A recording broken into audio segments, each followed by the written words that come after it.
Welcome back, everybody. You see what it is. I've been sitting back and I've been watching a lot of videos. I'm sub to a lot of channels. Y'all know I'm a hip hop head. I'm a musician, producer. And I can't help but notice that the community is divided at this time.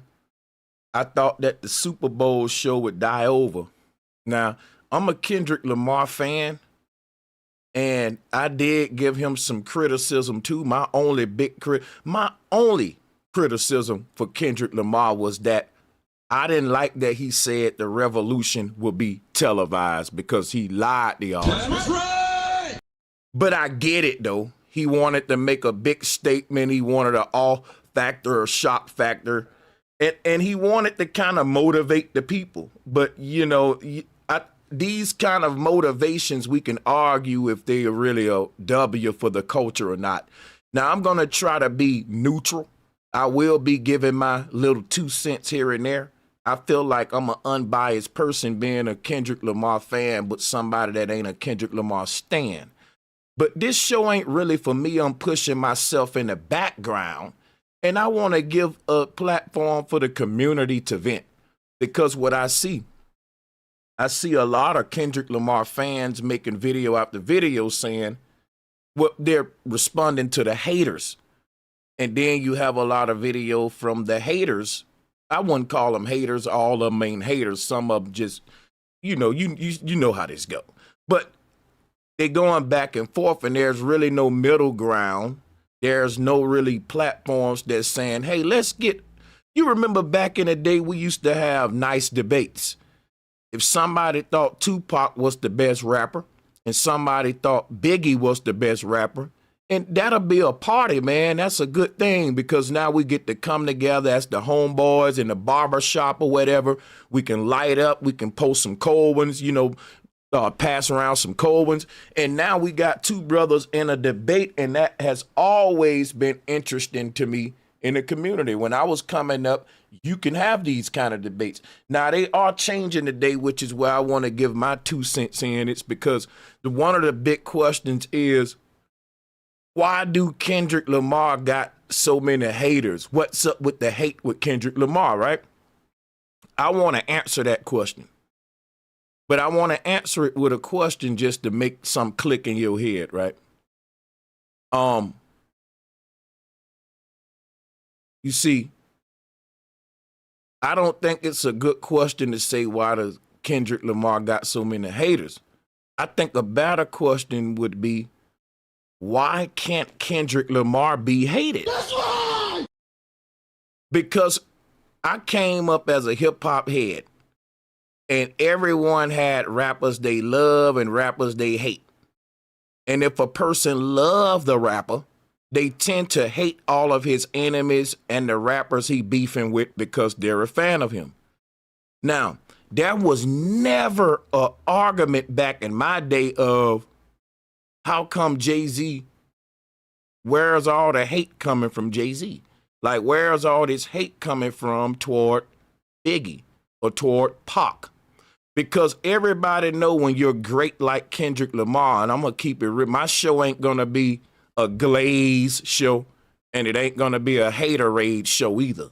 It's just gonna be middle ground hip hop head. I love the culture, and I think everything is a give and a take with Kendrick Lamar, just like with pretty much everything else in life. And throughout the stream, I'll be hopping in with my little Dr. Phil middle ground narration. But again, this show is just for y'all. I'll land my plane here and I'll let y'all come on and start doing your thing. So get ready, callers. This is for y'all now. So, but what I'll land my plane with is when I was coming up, these kind of debates was interesting. But now it sucks because it's like once you enter a space full of Kendrick Lamar fans and you're a Drake fan, or you may not even like Drake, but you don't like Kendrick, they putting you out of there. You won't be able to talk. You're silenced. It's like these rappers have now elevated themselves into it. I can't even say the rappers did that. Let me quit blaming that on Kendrick. That's right. I can't blame that on Kendrick. The people have elevated these people to a level where If you don't accept them, we don't accept you. And at that point, it has become a cult. That's right. So me being the neutral ground, I'm going to show how both sides is acting cultish. The Drake fans, the Kendrick fans, and I got a little something to say to Kendrick's haters to get them in check, too, for their hate for the brother. And I got something to say for the people that's just glazing him overly, like over just doing too much for the man. There is no middle ground or balanced ground. That's because the country we live in want to divide us with any and everything. That's right. I mean, they love to divide the people with any and everything. And to do that, you got to kind of get rid of the middle ground. And I'm not going to let them get rid of the middle ground, and you shouldn't either, which is why you should like and share the video, because videos like this is my attempt to battle the division and come with a show like this to say, hey, both sides come in. We ain't going to be alienating each other and going into our echo chambers and little cults. Let's bring back the good old days where we can still love and respect one another and just argue and say, hey, man, I don't think Drake is that relevant than Kendrick, because I'm going to tell you right now, that's where I stand when it comes to the culture. That's right. Drake isn't more relevant than Kendrick, and I would love to hear Drake fans call in and be it on his behalf, because I don't like an echo chamber. And I would love Kendrick fans to come defend Kendrick from the Drake fans. And if you're not a Drake fan, but you're someone that's just saying Kendrick ain't that guy right now, then you need to call in too, because I would disagree with that. I think Kendrick is killing the game. There's no other rapper being talked about as much right now. Well, like, we can't be haters, man. That's right. We can't be haters, as people ain't going to take you serious with nothing else you say, because they're going to say, well, he just hating on the man. So keep that in mind when you call in. Let's try to be fair, but I know we're going to have people who like Kendrick and dislike Kendrick. And even Kendrick said, everybody ain't going to like you. You know what I'm saying? So to the Kendrick fans, look at it as an opportunity to bring back good hip hop debates. That's right.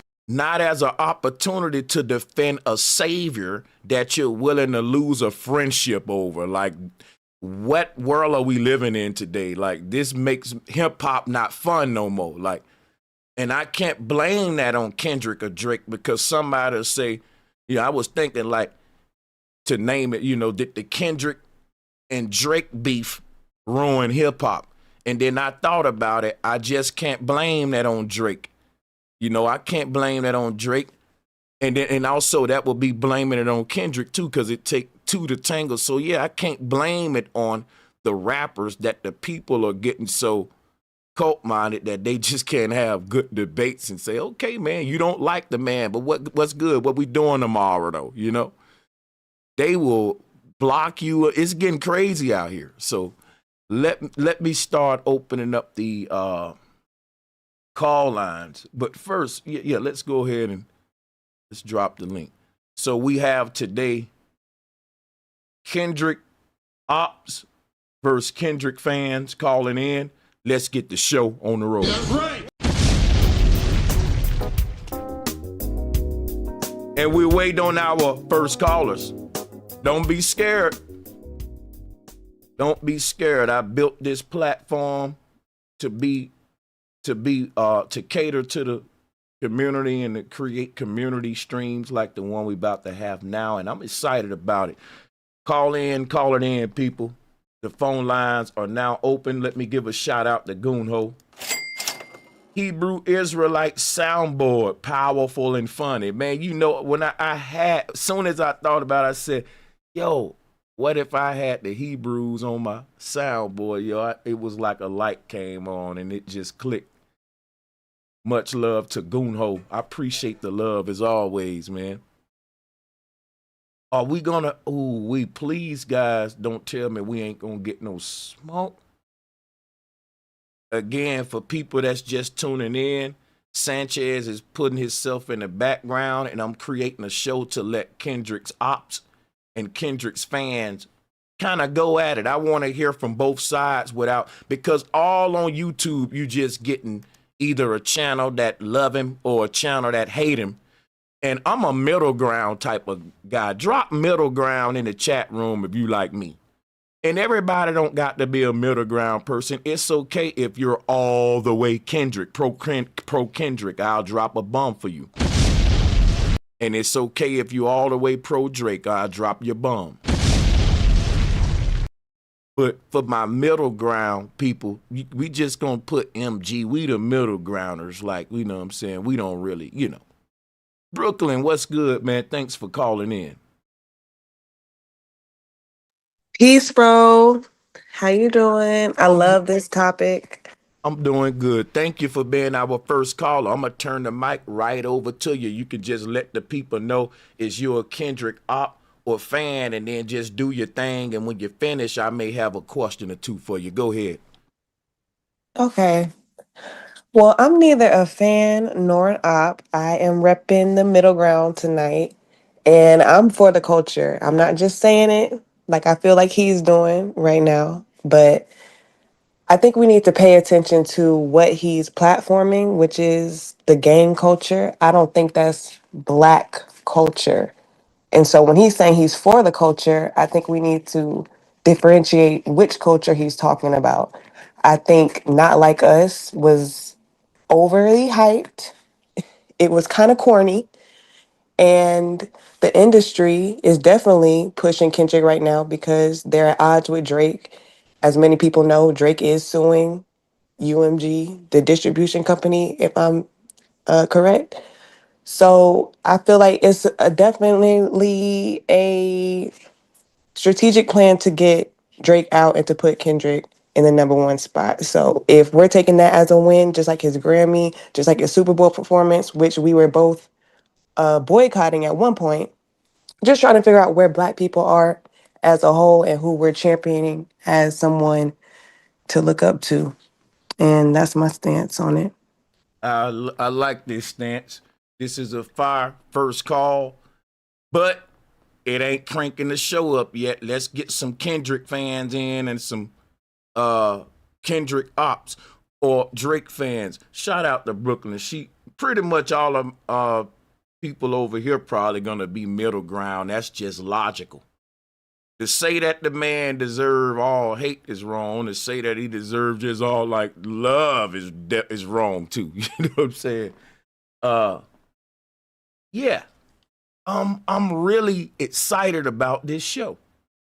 I really want to hear a good hip hop debate because I feel like the Kendrick fans in a better position to argue Kendrick's relevancy than the Drake fans, right? Just being a hip hop head. But now a person, and then Drake ain't making it no better for himself with the lawsuits, you know. But I said, man, there is just, you know, when something, let me tell you how you know something a psyop. You know something a psyop when there's no middle ground on it. Because most psyops is like red, blue, Hegelian dialectic. It's a division tactic. Like Democrat versus Republican is a psyop. Psychological operation like good cop, bad cop. That's the foundation of the joint. But the thing is, when you don't have a middle ground, that's a red flag that this is a socially engineered psyop. And socially engineered psyops aren't hard to prevent because we all are fans of artists and certain people in society. And whenever the government manifests these psyops, they bring it forth through idols. They bring it forth through idols. Everybody on the world stage is playing their part. Question is, what's the end goal? Most of the time, it's division. And if we see what's going on with all of this, hey, man, you know. So, call it in, people. Where's my Kendrick ops and where's my Kendrick fans? Let's do it. Got a good show here today. And we got a poll up. Is Kendrick Lamar's Super Bowl show a win for the culture or nah? What do you think, Brooklyn? Is it a win or no? I think it's a win. I think that we could look back on it and remember this moment in time. The choreography was good. I like the Uncle Sam character. I feel like Kendrick is talented. The breath control that he had to, be on stage that long and spit. I think it was a good, performance in that aspect. But did he buy people land? Did he tell people he was gonna pay their rent or what? Like it's not doing nothing for us at the end of the day. It's just a performance. I gotta keep this sister on the show because she's got that middle ground. She ain't playing about that middle ground. And that's because everything where I stand is what she's saying is because it's like from a I'm putting Kendrick on a pedestal as a hip hop head who saw a show and was like, yeah, man, he did his thing. I ain't finna hate on him, man. So it's a W. If I wanted to see me a good show, he gave me one, and he attempted to not only just give me a show, but to give me some symbolism too. Now, some people hold that against him. They say you should have chose one, either give me a show or give me the symbolism. But I'll give him a credit for trying to cater to both people, even though they say you can't please everybody. I ain't gonna be down his back and try to hate on the man's performance, but I will say it wasn't the best Super Bowl performance of all time, like people making it. Now, it was the most viewed, and that don't make it the best, okay? It's because Donald Trump was there. We can't forget about that, why it was viewed too. So, yeah, call it in, man. If you're a Kendrick Lamar fan, if you're a Kendrick Lamar op, wherever you stand, call it in. This is a neutral show for both sides. Welcome to the show, OG Leo. How you doing? Where you stand on it? Grand Rising, brother Sanchez. Much love and respect. Much Always, love. my brother, and everybody on the panel and in the chat. I'm a op. Okay. I'm still standing on like none of these rappers, celebrities, I love it. entertainers. They ain't doing nothing for the good for the people. They're eating and they ain't giving back to the community, and they ain't giving us a message of hope. You know what I mean? So I'm like, he's still basically, working with the ops Yeah. and pushing their ops and not pushing the revolution. You know what I mean? So I'm looking at all those artists, no matter Kendrick, Biggie, Rick Ross, Jay Z. They all ops Mm-hmm. to the people, and I'm standing on that. And I'm standing behind you, OG. You know I got you. Know it. You know I'm with all that. Hell yeah, flat power. Um. Oh yeah. Flat Oh yeah. motherfucking power. That's just facts. I mean, I'm not finna go against none of that what the OG said because at the end of the day, when Kendrick said "not like us," if you really want to talk about it, we're not like him or Drake. So they not like us. They not like us. Speak on it, bro. They not like us. They driving Rolls Royces. You caught the bus. Facts. And, and, Yo. and brother I like that. Sanchez, real quick, for me also, you know, like we keep saying they ain't giving back. They're pushing that Bible or that Quran to believe in it. We're trying to debunk it. They're pushing the belief in it, and that's another thing, neutral line that I think we can't cross. They're trying to continuously push it and believe it. We're trying to debunk it and wake people up. And I'm gonna land right there. You got it. Now, guess what? What I don't want to hear people say. Well, they can't save the world. We're not asking them to save the world. We're asking them to quit acting like saviors because we know they can't save the doggone world. That makes sense. Like, quit putting yourself up Yes, there sir. like you're a revolutionary and a savior when you're just a music artist. So don't come, Right. you feel me? So don't come telling me, well, they can't say the word, because that's what I'm telling both of their fans. And they act like they got amnesia. And that's why I feel like Kendrick is basically the pot calling the kettle black because he's saying Drake's appropriating, but I feel like he's basically posing as more, you're not really what you're posing Yeah, to be, in my opinion. Just yeah. like you're accusing him to be. That's facts, because check it out. I'm going to tell you right now, the money and power and the gang that's behind Kendrick, they not on no revolutionary crap. Let's just cut the bull crap, bro.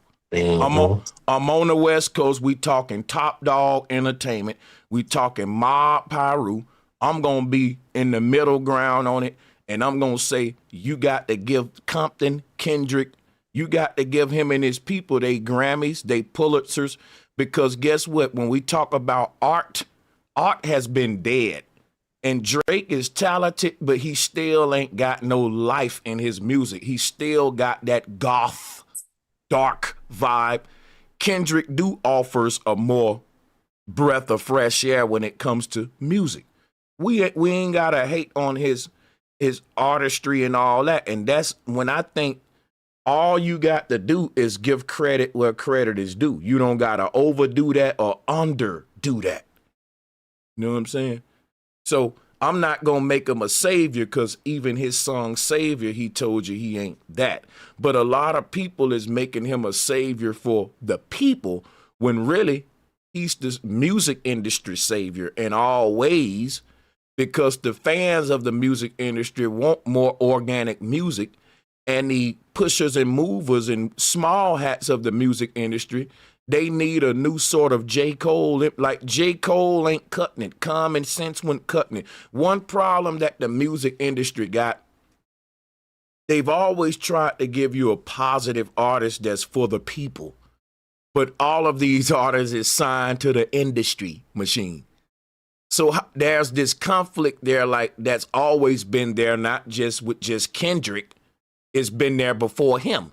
To all, every time, even Nas have came under heavy criticism for trying to be this voice of the people, this positive artist, but you're signed to the small hats. You're not in these people tax bracket who you're trying to relate to. And Nas is my favorite artist, and you know why I'm bringing him up? Because here's my excuse for Nas. If they didn't do that, like when Nas was making all that positive music, a lot of people was appreciating that. Like, as a young man coming up, you're gonna listen to music. A lot of my friends was listening to a lot of like powderhead music that had them snorting. Like, I'm from the South, 3-6 Mafia, Psyched Out Posse. Like, it was a lot of you know, music exposing us to heavy, substances at a young age in the South, not just the syrup and all that in Texas. It was before that.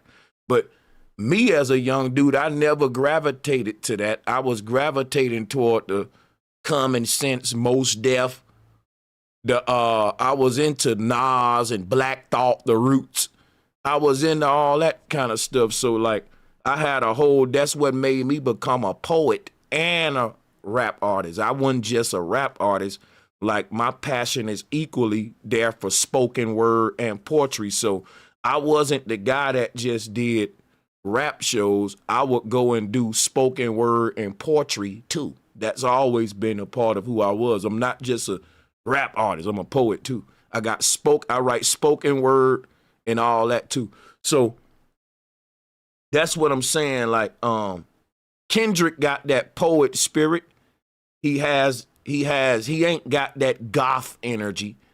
He do got that, like, it's like the food they selling us. They got to make it appear organic. Even though, you go up in the grocery store and you walk down the aisle and it got a green sticker and it says green is green rap, and that's psychological programming to make you think this little granola bar is so healthy for you. When really I watched the documentary, a lot of that stuff it ain't too much far off than the candy bars. And guess what? It's just the packaging and the marketing. Now, that's crazy, right? But watch this. They do the same thing with music. They will make you think, well, you're eating green over here, right? This the Impossible Burger. Or, when you eat this Nature's Oat Bar, right? Now you're doing something, right? But they all in the same grocery store that's selling you the bull crap and saying that it's selling you the good stuff too. But they also got laws to say, we don't got to tell you what's genetically modified, the scam.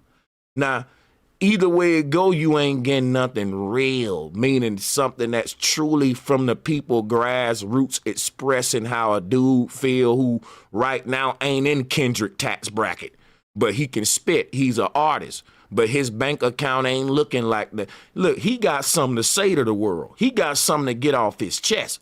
That man, if he would have performed at that Super Bowl, you know how at the Super Bowl halftime, the NBA halftime, they let people come out the stand to shoot a jump shot and do all that.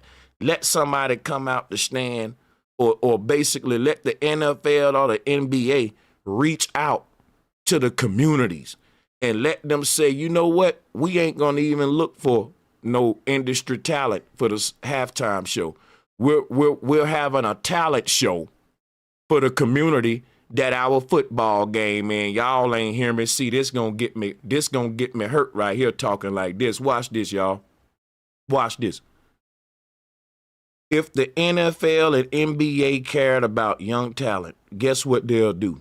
They'll say, you know what? For the playoffs, for the halftime show during the playoffs, whatever city that we in, exploiting that people economy and getting the money from them people, we gonna give back by saying, hey, we having a talent show for the halftime show like America's Got Talent. Hey, if it flop, it flop. If it fail, it fail. Kind of like Kendrick show, right? You get what you get, right? So, but it's giving back. Think about this. How many people will get discovered for free?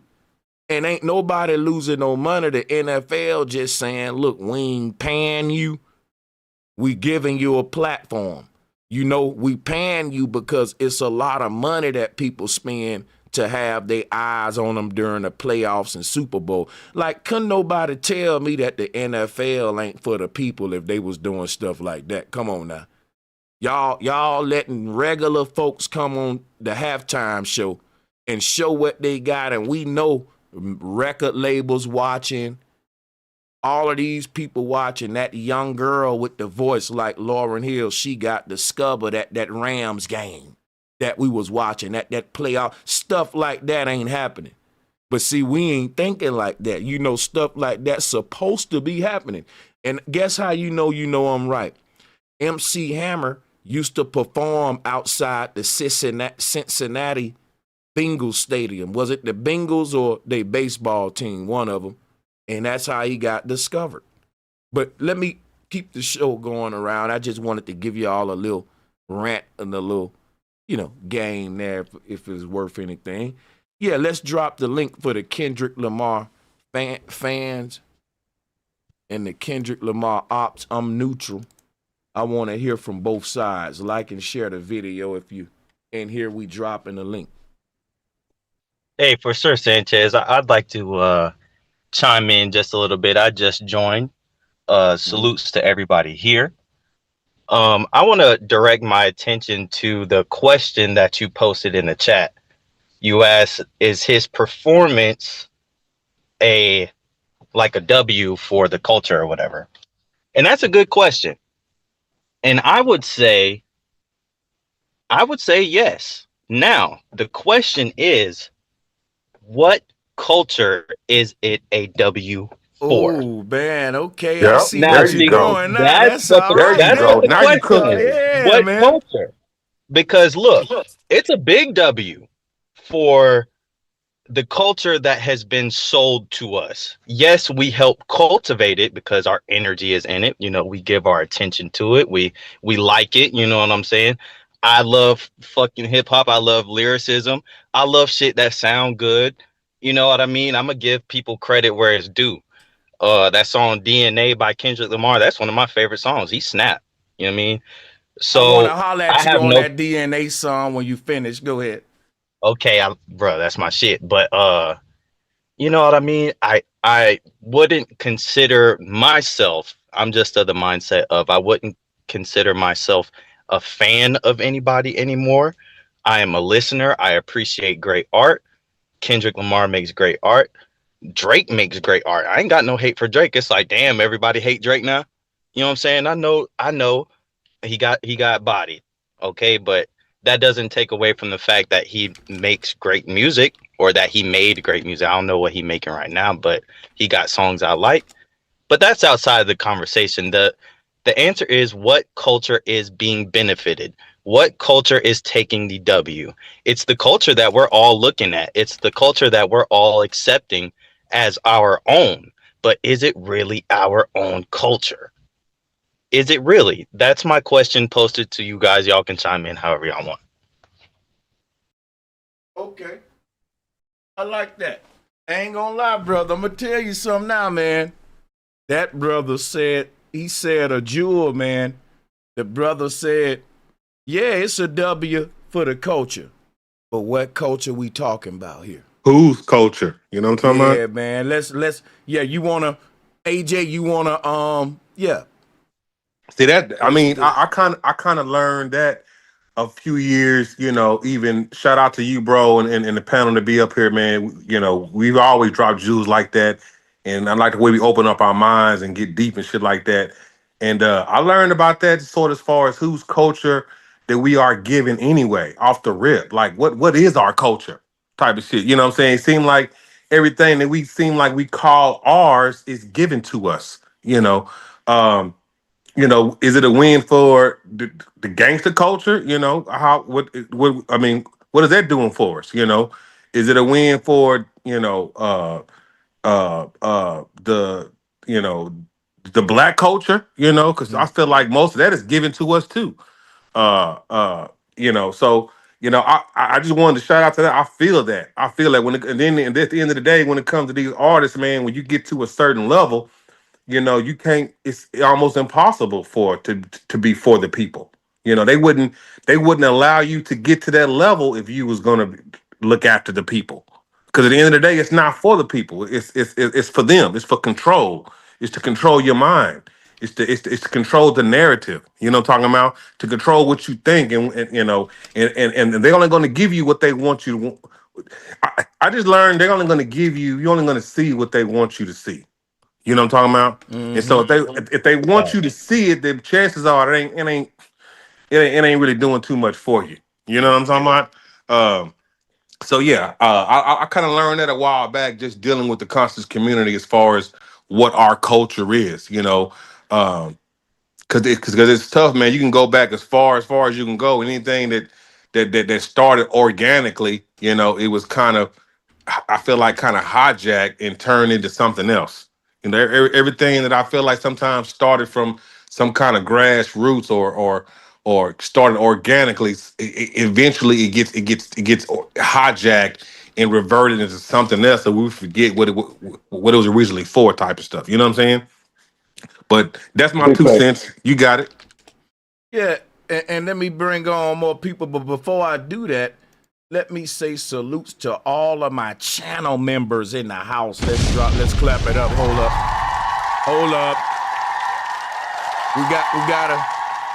We gotta put some respect on the channel members' names, man. And look, like I just put in the chat room, people know me, man. I'm a 10-4 hatter. I think outside the box. I am who I am. I'm just gonna love on myself, embrace myself, and I'm gonna say this right here. You can call me crazy. I think Kanye West is MK Ultra chipped up. He's an MPC. And I think Kendrick Lamar is too. And I think Drake may be too. I think, man, and people gonna crucify me for this later. This another show though, right?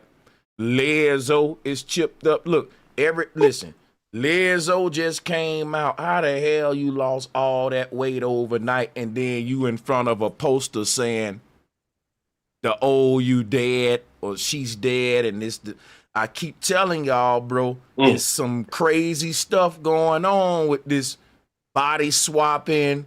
This bro is deeper than what we think. Real talk. I can go into like some real stuff with cloning. The movie they clone Tyrone. Like, but see, people ain't ready for that kind of stuff. I gotta separate them from this, but they really supposed to bleed into each other. But I just can't take these y'all that deep with the Kendrick Lamar Drake beef because people gonna say, well, he reaching, man. Let's just get back to the, let's go there. Eventually, you gotta take it there, bro, because it's like one of them things. It's like it starts making more and more sense. If anything, like the other way, you reach it, like you will reach whenever it's some stuff that it might not. But that kind of makes sense. It seems like it's happening over and over again. And that goes with like when stuff maybe started off organic, even though it was good or bad for us. When stuff started off organic and natural, it gets hijacked. You know what I'm saying? Because you can't tell me that it's the same Gucci. Bro, I was never into that. I was really never into that whole cloning shit, bro. But you can't tell me that that's the same Gucci, bro. You can't tell. I'm gonna tell you somehow you know that every time and what happens is this is what I think. I think when you reach to a certain spot, when we say they sold, they get a chip in their head, and that mean that they are now their body is being shared by this entity that we call Satan or whatever. But what this entity is, it ain't no spooky dragon, no demon. It's basically AI, Siri. It's the advanced artificial intelligence that's ruling the whole earth. People ain't telling y'all that in ancient Egypt, when we created AI took over the world and it's been dividing humans up against each other every since in government and all that. And it's a silent ruler behind the shadows that everybody rely on while it's dividing us up. And if you can even ask AI this and AI tell you the truth. All you got to do is go on YouTube and look up AI plans for humanity. And then if you look at what's happening in the world, it'll make the hairs on your skin stand up. Like, bro, this whole agenda we carrying out that we living right now is AI's agenda. So you can say, well, the people in power are reptilians carrying it out. Nah, bro, they just have merged with the machine before everyone else. Remember what we say about the people in power? We say that they are ahead of us by a couple of years. So if we're going to be transhumans by 2050 and the people in power are ahead of us by 50 to 100 years, then they are already chipped up, mocked up, They are already merged on with it. it. Right. Mm-hmm. Big fact, bro. Hey, shout out to y'all. It was cracking, bro. It was cracking panel. Hey, What's good, bro? gu- You got it. guess who appointed Kendrick Lamar to the Super Bowl? Guess who was in charge of picking him? Jigga We, man. yeah, there you go. Jehovah, Jake, or the fake Jehovah, right? The parasitic. And watch this. And don't forget, Kendrick is a ventriloquist. Go ahead. You Yeah, got it. now trip out this, Co- right? All right, so how in the world we forget that Jay-Z was in them so-called allegations and he had a case, an actual suit against him, right? Guess what happened after the whole Super Bowl ended? All of a sudden, TMZ and everybody else posted the case has been dropped. 13-year-old, blah, blah, blah, drop, right? So that's the first connection I made. Then it was like PG, what was it? PG Lane is his production company or K Dot, right? And we're gonna connect these dots with K Dot. PG Lane, right? They did they showed the behind the scenes of like, when you in the boardroom and you got the whole stadium laid out and you can see the red, white, and blue dots laid out from a third person, the God view, right? Top down. First of all, it was laid out like a PlayStation controller or the actual triangle, the square X and O, right? On purpose, because we're in the actual game. So when you mention RPG, which is or NPC, non-playable characters, and RPG is a role-playing game. I love playing those, and of course shooters, FPS, first-person shooter, or frames per second. But that it was laid out that way for a reason because it is a big game. That's why Samuel L. Jackson or Uncle Sam or Papa Legba came out and asked everybody, what kind of game are you playing? And pretty much he's telling, honestly, I think it's genius. The only thing I disagree with the Super Bowl is his genes. Outside of that, we're good to go. Because Yeah, for outside of that, real. because outside of that, right, you just gotta realize we're all slaves in the system, right? It's like we're all practicing trying to get off the plantation for I real. got a So we question can for you. only do but so much. Yeah, you got it. You see where I'm going. Yeah. I don't want no, but Langer playing for y'all. No, that Answer. was pretty much it. And then I was just gonna go into the clones slash the vessels and how Don't Will Smith. don't Yeah, but you forget got it. that what you about to go into. I'm just gonna ask you a quick question. Do you agree with him that the revolution was now televised for the first time, or he was just reaching for that? Let's get To be honest, let's get deep. All right, okay.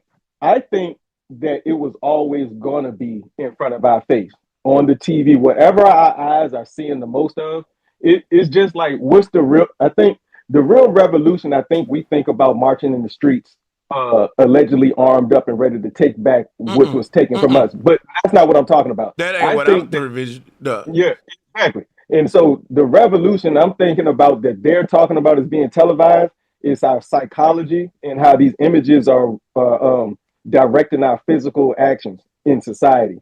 And we're trying to change the images we're being Now force let me fed. ask you a question. So Do yeah, go you ahead. think that Apple and the Universal and all these small hat companies that sponsors Kendrick will Mm. allow all of this work that they've done of social engineering to be undone with this little black boy from Compton right now Great question. Great with his question. symbolism? Yeah. Because who led them onto the Super Bowl stage? The people Right. that we're fighting against in the first place. These They little knew they knew things. what he was So gonna do before he did it. They the one that exactly. probably wrote the shit. And that was my whole point. They had them around the boardroom in the back rooms looking at exactly what was about to play out. So that's the whole conundrum, right? The debacle, it's like, yo, what's really going on? Because we're old enough to know that this left and right wing are the same bird, right? And so the people that we're supposed to be really fighting against, the synagogue of Satan, are the same people signing off on those checks and off on the actual design of the stadium. So it's honestly, I'm like Pontius Pilate, wash my hands, throw my hands up, but it's like I'm gonna point out what I see to the people as I see it. But yeah, everybody make their common sense decision and choice. They're still cutting the checks. We're still cashing dollars with a certain person face on it. So it's still their system that we run up under. I want to ask y'all a question real fast, man, and maybe it's just me, all right? Because I remember seeing some stuff about record companies, how they put these spells on these records, man, and they, MTV is on the Masonic, above a Masonic building in New York City or some shit like that. You know what I'm saying? Is it just me when the song came out? Cause I thought it was corny. Which one? It grew on me after a while. Don't get me wrong. The bop, bop, bop, bop. How he was on his ass. We anti pedo. You know what I'm saying? That was Oh cool. shit, that was But funny. to me, it was corny, bro. I ain't gonna lie, bro. And I like Kendrick. That's That just me, was bro. that was funny, bro. Hey, It was, That, hey. Joe. that Let's figure was out my funny, part was bro. different, my nigga. Shout out AJ. Shit. Very, very corny. Hey, That was just guess me, what? bro. Guess what? Though I got to come to this defense because I'm on the West Coast. But I that already was know. funny. Check it out, though. On the West Coast, that ain't corny. It's a different vibes, Like I ain't Right, gonna lie, right, cause look, in the South, dudes be thinking like a lot of East Coast stuff be corny, like right. you know what I'm saying, like pause and glizzy and like, but you can get messed, they ain't playing those still. But yeah, like it's Yeah. just but I ain't gonna lie, you is funny because coming from the South, yeah, but I like the wop, wop, wop, wop. Right. I mean that's the part I like. You know what I'm saying? That part grew on me. And we anti-pedo, but the rest of his like the rhyme scheme, I'm like, I think you can rhyme better than that, bro. You know what I'm saying? It seemed like I don't know. It just seemed corny to me, bro. I don't know. But check I it don't know. out too. Yeah, I think he had to dumb it down for people to actually rock with Yeah. it. Yeah. Hey, look, can I go into like some sacred geometry, syncretism, and witchcraft type Illuminati stuff with y'all real quick? Down and busted, bro. All right, I'm gonna need y'all to just hear me out for a minute. Mute up for 1 second. Now check it out. Here go Kendrick Lamar with his puppet. He's a ventriloquist. He did this at a show called Puppet Therapy. The root word of ventriloquist is vent. He's using a puppet to vent. If you listen and they use puppets for therapy all the time, like when children have traumatic experiences and they can't say what happened directly, they can speak it through a puppet so they can vent it out through the doll. You see what I'm saying, y'all? And the therapist will tell them, like, well, let Mr. Rabbit Man tell me what happened. And that'll make it easier for the child to admit the traumatic experience versus directly, y'all see. So ventriloquist, having the root word of vent, is very deep. Now, people say that Kendrick speak with symbolism a lot, but they don't really look for the deep esoteric symbolism. Let me show y'all something. Kendrick is telling you that he's been cloned. All of us have been cloned 7 times because there's been 7 empires that was established on this earth where we reached the height of science and civilization. And every time we reached it, we opened up the portal, the pits that the Bible speak of, to the past, present, future, time traveling. People will say, well, how did they clone me when I didn't even exist yet? I just was born. That's false. These people started time traveling back in ancient Egypt. And when they was time traveling, they was cloning people that was in the past, present, and future, connecting all the worlds. Now check this out. All of these layers of the self that we read about are the many times we've been cloned, which is why I told you They Cloned Tyrone, the movie, is based on a true story. We've already cloned future children. We've already resurrected ancient dead people in Egypt and Babylon. And it's something that we about to do again with Elon Musk. And the technologies just keep coming back to the earth at the end of every cycle. Now, every time this happens, you will either gain another layer or lose a layer. The people that gain a layer are burying themselves deeper into the bottomless pit, and gaining that other layer is like to say that you're becoming a transhuman, putting on some more bulky equipment to keep you buried and anchored down. It weigh a lot. You can't ascend to that. The people that want to ascend back up to Eden, they got to strip the layers off. And that's the war that's going on now, yin and yang. The people that's adding on, the people that's taking away. Now, let me break some down to you. If you look at this image right here, this is what Kendrick Lamar is showing you right here. He got a big version of himself in the background. That was me. We had a 5-panel, and I'm going to upload that on this channel where we decoded all this together. But check it out, right? If you look at the Kendrick Lamar in the background, he got a chip on his forehead, the mark of the beast, a bright white light that you see on his forehead, so you can see him not reaching. And I'll show you, that's where the tefillin go. Watch this. Right there on his forehead, Kendrick, see, people like to say Kendrick speaking code, but they don't really want to go over what he's telling us. And what is Kendrick telling us when he's speaking with that puppet? Kendrick telling you he had to play the game. If you watch the halftime show, Kendrick is saying everybody got to play the game, including himself. So he just playing it on a bigger stage than you. And it's a lot of people pulling his strings. It ain't a lot pulling yours. Now check this out, though. Look at the Kendrick in the background. You can see the tefillin on his head. He telling you, I've been chipped up. Right? If you look up brain-computer interface, and let's pull it up.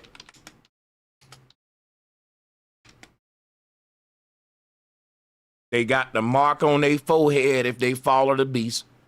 Right here, what is Kendrick Lamar telling y'all? What is Kendrick? Uzi Vert put the little diamond on his forehead too. Look at here. What is he telling you? And then when you get this, guess what? Everybody start following the Trump and Elon agenda, and it make me think why the hell Donald Trump was at his performance. A president ain't never been to a performance, and I'm starting to think Kendrick Lamar is a puppet who's like Kanye West, chipped up. Everybody ain't no ventriloquist, fam.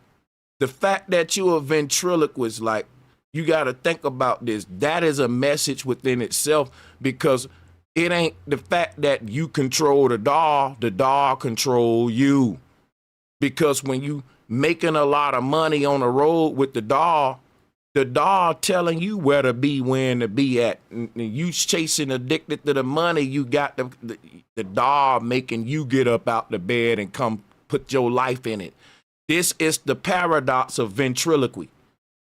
Kendrick Lamar is telling you, like, if y'all really want to go into what Kendrick Lamar telling us, you will care about that man just like Kanye and these folks on another level, because I'm going to tell you something that a lot of my people ain't going to like.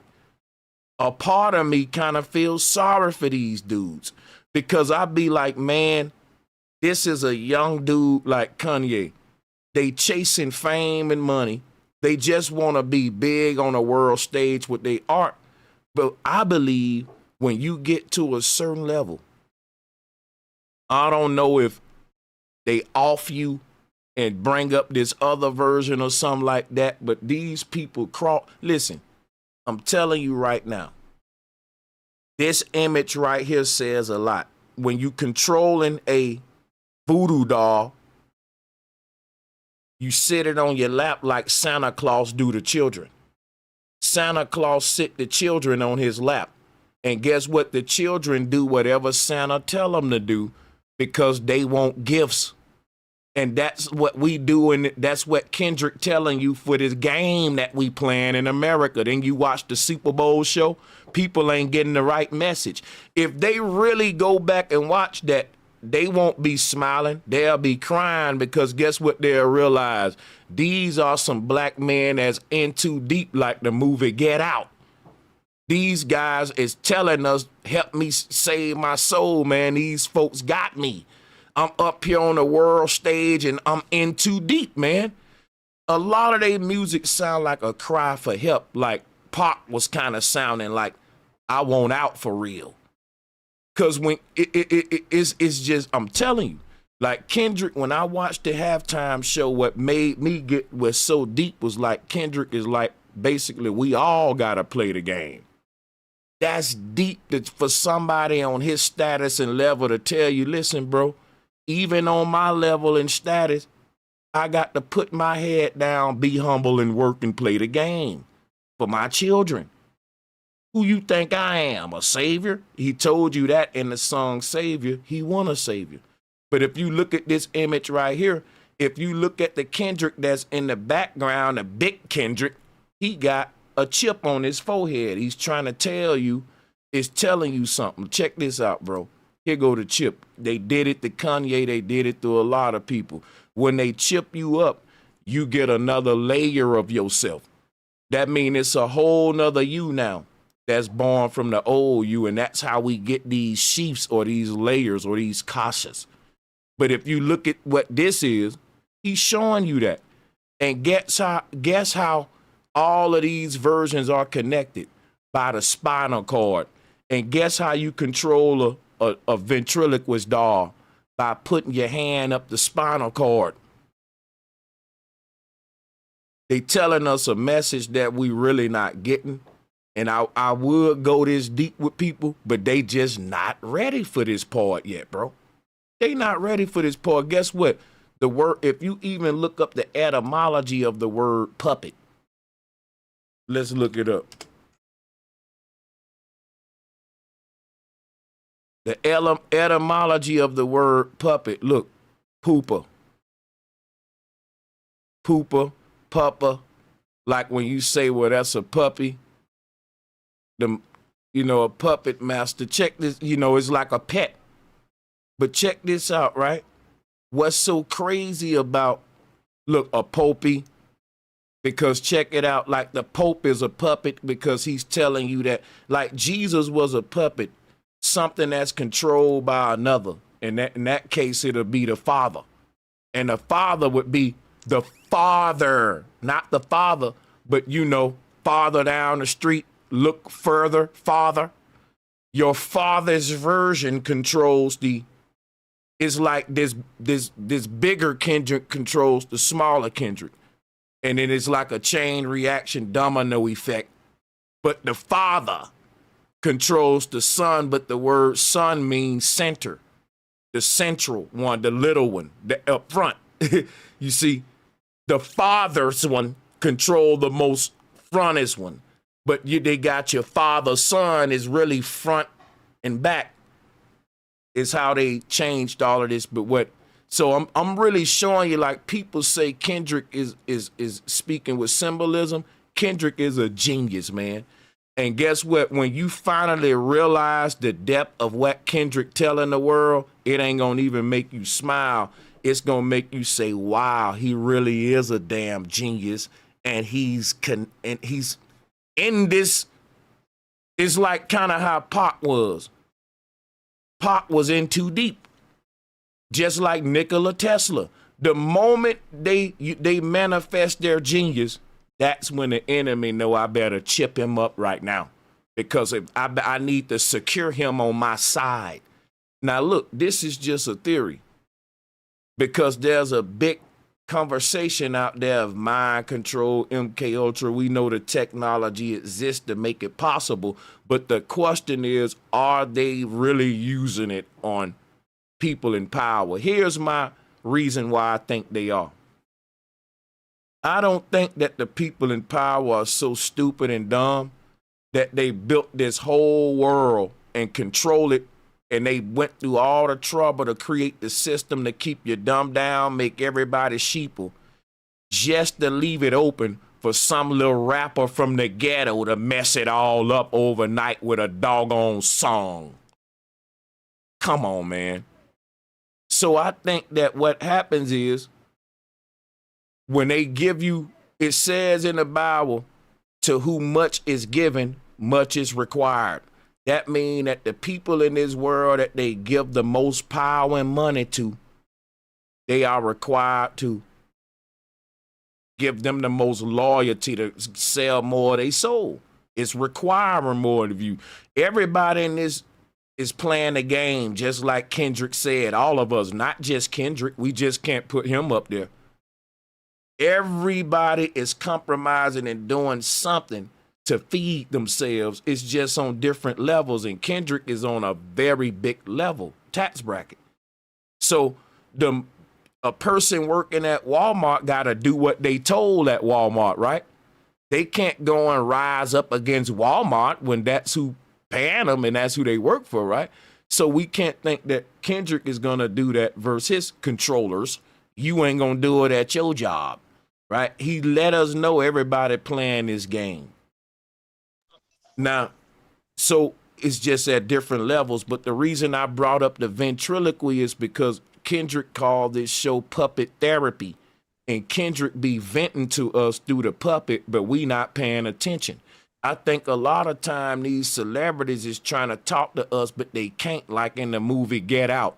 Like, man, you know, they got me, bro. Like, damn near, like, help me in a lot of ways. I was going to ask you that. Do you think some of these artists, when, you know, we talk about speaking in code and stuff like that, do you think they really be trying to, you know, speak in Listen, code? let me explain something to you. I used to collect, listen, watch this. I used to collect vinyl records, right?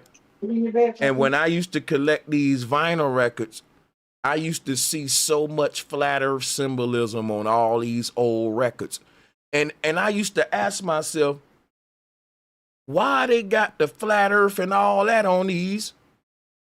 Everybody doing it. And then it's like they rubbing it in your face. It's like, and I was like, man, these people are agents and masons. And then one day I had a different revelation. I saw a Gap band cover where it was flat earth that they was doing, and they made the word gap where the North Pole at, where the black hole at, saying that it's a gap right there. And I was like, why are they so blatant with this flat earth stuff? Guess what I realized? And it made the hair on my skin stand up. I said, what if they not agents?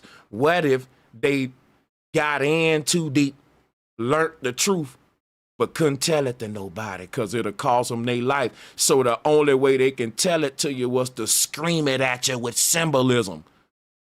Now, we looking for certain symbolism, but I'm thinking that the symbolism Kanye West giving us, the symbolism Kendrick giving us, the symbolism a lot of celebs give us, once we get the code, that shit is saying, help me, nigga, help me. Like, help me. Big facts, yo. They begging for help, bro, and Or that's tell why you to run. you remember the Oscars. I want to keep it on K Dot, but the only time I've ever witnessed that like that blatant was when Will Smith begged. He said a prayer at the Oscars when he won the Oscars, begging to be a vessel for positivity.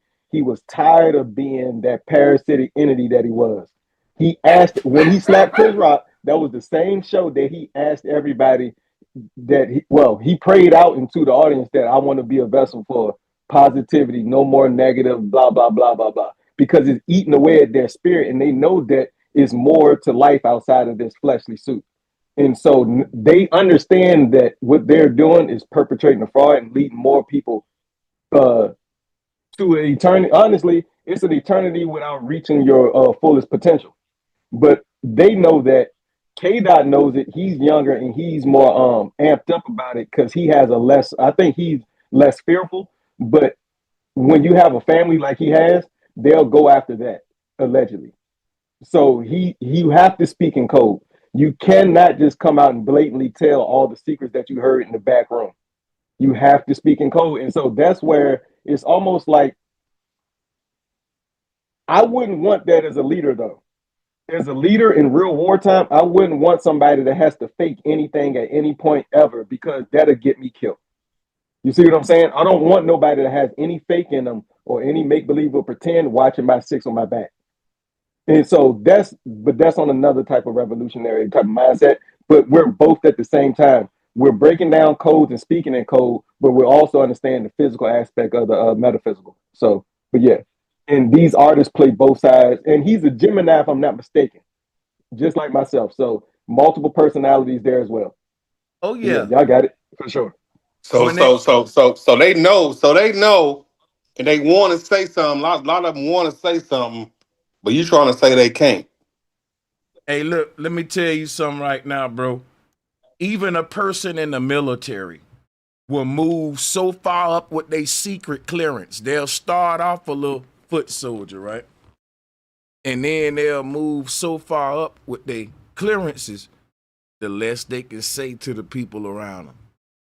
So let's just say you are a top secret, you working with this covert government, stuff, right?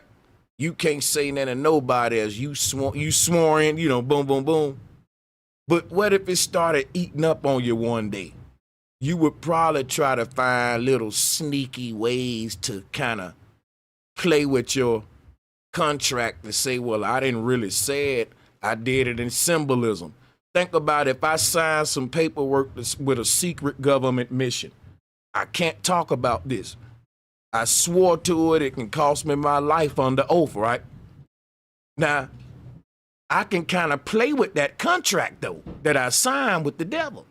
And the devil didn't tell me I couldn't say it in symbol. I didn't really say it. If they get the symbolism, they get it. If they don't, damn, they didn't get it. But I didn't breach my contract. You see, that's how I'm looking at it. This is real stuff for people who are in too deep with a lot of secrecy work. When you move up to, and then my thing is, everything that these people do, they want to be able to track it. That's what the IoT is about, the Internet of Things. And I'm saying that they don't got no pawns on the world stage that's controlling millions of people's minds and hundreds of billions of dollars in the music industry that they ain't tracking and chipped up. I'm just telling you, when I put myself in their shoes, because they're chipped up, and their chip shows ownership like a slave's brand to say, you're mine. And that's called crossing over. Everybody in the industry don't get chipped. Like Noriega told us this. He said there's a door at some point. That door is when your soul get that crossroad, that split. That's what Nori telling you about when they split these. You become this Sasha Fierce part, and then Beyonce, you get this other thing that's sharing your doggone body with you because of the chip. You become online, part of the Borg, the hive mind is what happens. And the reason I'm showing this right here is because Kendrick keep wearing a crown of thorns saying that he's resurrected when he's dressing like Jesus and all that. And he told you he the resurrection of Tupac. I believe he telling us the truth. I believe that the old Kendrick is dead. They spliced him with a bit of Pac, and that's how he overnight got the sensation of the people. I think that now people can say I'm crazy, but here's what I'm gonna show you right here. It's a form of magic and voodoo that's old. Now, this is from the Catholic Church. This is called a man of sin. He has a brain-computer interface on his head, right? And he is connected. Let me show you what those lines are to his body because y'all told me to go deep with it. So let me do it. Let me do this real quick. Check this out. In the movie The Matrix, you see how they plug Neo into the Matrix with all of these wires right here? This is what our chakras are. We already plugged into a simulation. This image right here shows us what our chakras are. This is basically the remote controls to the avatar when he get in the game. Your sets, your food, you're gonna have to control all that in the simulation. You're gonna have all of these different aspects to the game, and these are the buttons for it. You know, my set chakra, you get it. You know, I ain't gotta be too. So these are the buttons that they press to control us with on TV. They use color coding, psychological operations, social engineering, and they are constantly trying to hit these vortex points with that's pride, gluttony, make you spend, make you be hungry to go spend with food or sex drive or go look up the 7 deadly sins and sync them to the 7 chakras, and you'll see how they trying to press, because each one of these chakras got 2 sides to it, like you see here. So that means for every chakra, you can use it for good or bad. You can use your energy, your sex energy for good or bad, your mouth for good or bad, which is the throat chakra, etc.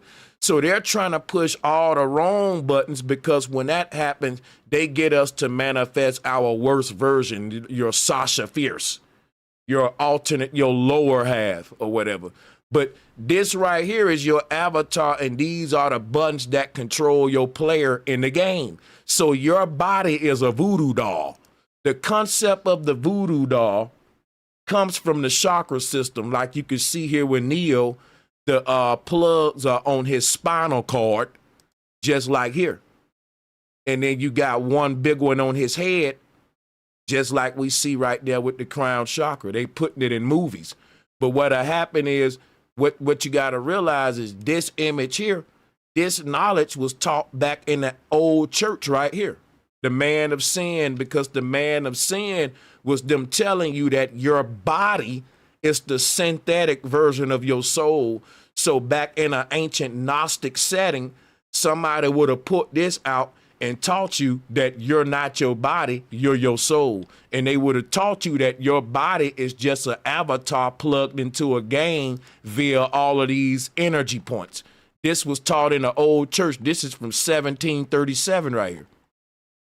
So look, when you look at how they hit this, they hit it behind stuff like this. They give you voodoo dolls. And when you get the voodoo dolls and the Chucky movies and all that, it hides the fact of what we are as humans, that we're in a simulation. We are the voodoo doll. They trying to hide what we are behind spookism and scary movie stuff like this. So this is called a marionette doll. And like I said in the other stream, the root word of marionette is Mario. What did Kendrick Lamar have halftime stage set up like a video game controller, right? Kendrick Lamar had the stage set up like a video game controller, and he's a ventriloquist. He's speaking to us, y'all. He's telling you that when you ain't in control of yourself, by default, AI is controlling your avatar because your avatar connected to the game. It's just like in any video game. If you put the stick down, the computer take over. So if you ain't in control, by default, the devil in control. That's why we say he was out of control. When we saying if he was out of control, then who was in control when he spazzed out and went crazy on everybody? Because you can't show up in court and say the devil made me do it, because you responsible for taming your own devils. That was the old law. Just like if your dog bites somebody, you responsible. There's a lower half in all of us, a pest type pet that we gotta tame by law, and that's the original code. Yeah, you can say the devil made me do it. My lower self made me do it. I wasn't in control. I was out of control. But that's why we punishing you, because by law, every man, I am self, law, and master, Islam. The moment you're not in control, by the spiritual law, we can punish you as a Buddha, because all Buddhas in Christ are in control at all times of their avatar in the game. So this is an ancient order and law, spiritual stuff that we lost. But when we look at what Kendrick is showing us as a ventriloquist, remember, another word for ventriloquist is a marionettist. The root word of marionette is Mario, one of the most popular video game control characters. Kendrick is telling us we're in a simulation. And at the same time, Kendrick is telling you this with his halftime show. Sophia Stewart is on tour telling you the same thing. Ain't nobody peeping.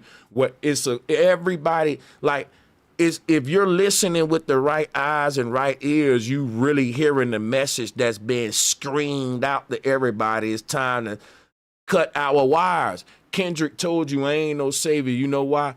Every puppet is responsible for cutting their own wires loose. Kendrick can't cut your wires loose for you. Kendrick connected to his own wires. Everybody in their own matrix, and can't nobody unplug you, but you ain't no saviors. Listen, when Neo woke up from his matrix, he had to unplug all these wires out his own body. You know why couldn't nobody help Neo with that? Because they was already plugged up themselves. If they was woke, they would be too busy unplugging themselves, not helping Neo. This is saying every bird got to prune its own feathers. Because when that bird's feathers get too dirty, he can't fly that high and ascend to the heavens. So he got to pick all his feathers out and grow new ones. And that's a painful process. That's like this voodoo doll taking all these needles out. That's like this man unplugging all the chakra, getting out the game. And this is stuff we like to do. We like to eat. We like all of the drives in this world that make us say, that's what they trying to reinforce.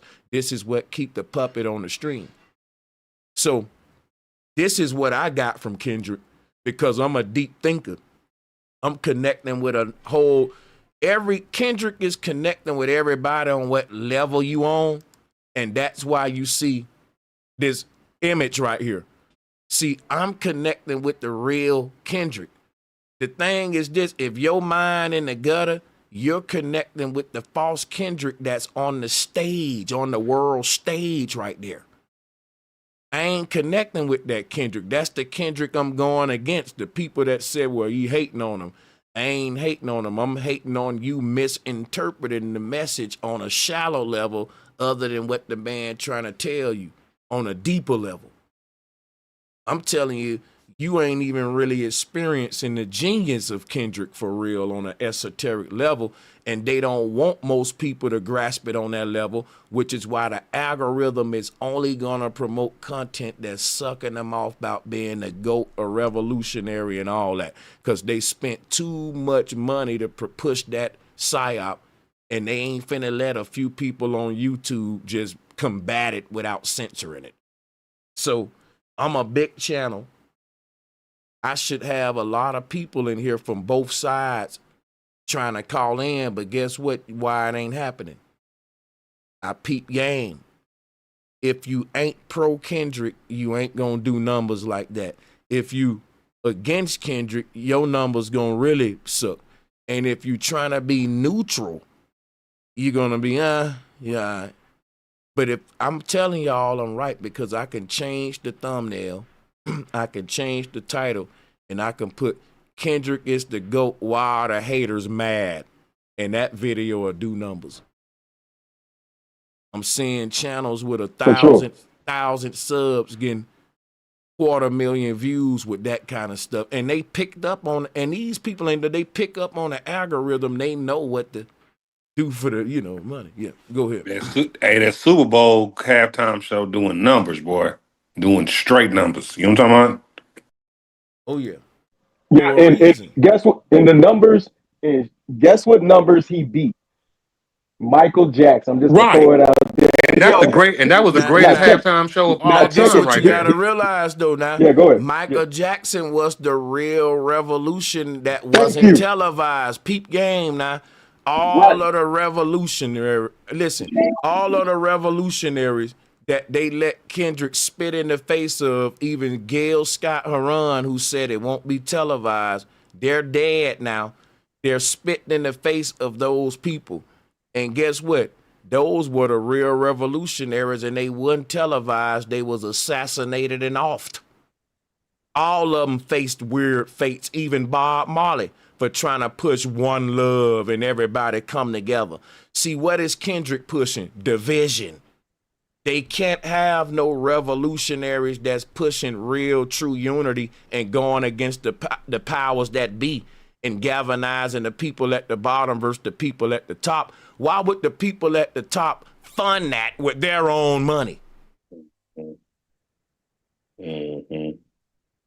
So I know. I look, notice how they so don't. They look, don't care about saying how. When like Hebrew Israelites say like we the real Jews and all that type of shit.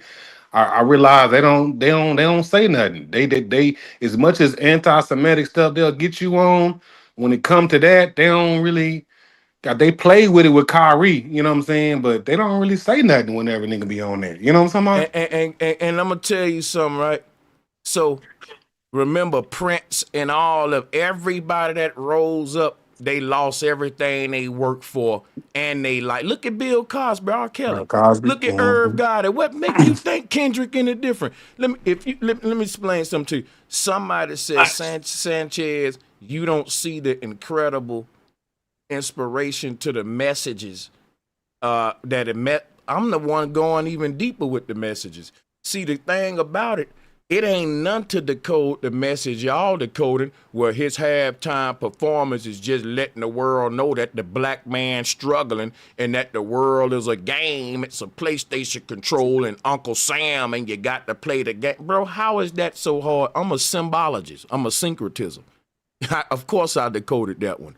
Not only did I decode that one, I made this video to go even deeper with the ventriloquy. So guess what? A person can't say I'm slow with the symbolism or I'm not getting the message now. I'm over getting the message now. I'm just telling you something you don't want to hear because it's a red pill and a blue pill. You want to take the blue pill, which is, man, Kendrick, that dude, man, and it's the revolutionary. But the red pill is Kendrick telling you he got to play the game too. He's a puppet on a stage that's trying to break free like me and you. You don't want to hear the truth that we're at war on a battlefield of Armageddon and you fighting for your soul just like Kendrick, Kanye, and everybody else. And it's every man for theyself. Ain't no saviors. If you lose your soul, it ain't Kendrick fault, your mama fault, nobody. Can't nobody do this but you. And that's what I'm telling you, the red pill of what Kendrick telling you with the puppet, with telling you we all got to play the game. What is the game? To master yourself and rise above this world. Because the part of you that's above this world, that's the part of Kendrick that's way in the back right here, off the stage, in the heavens, looking down at the body. And the lower you go, the faker Kendrick get, all the way to the point where he's a Chucky doll.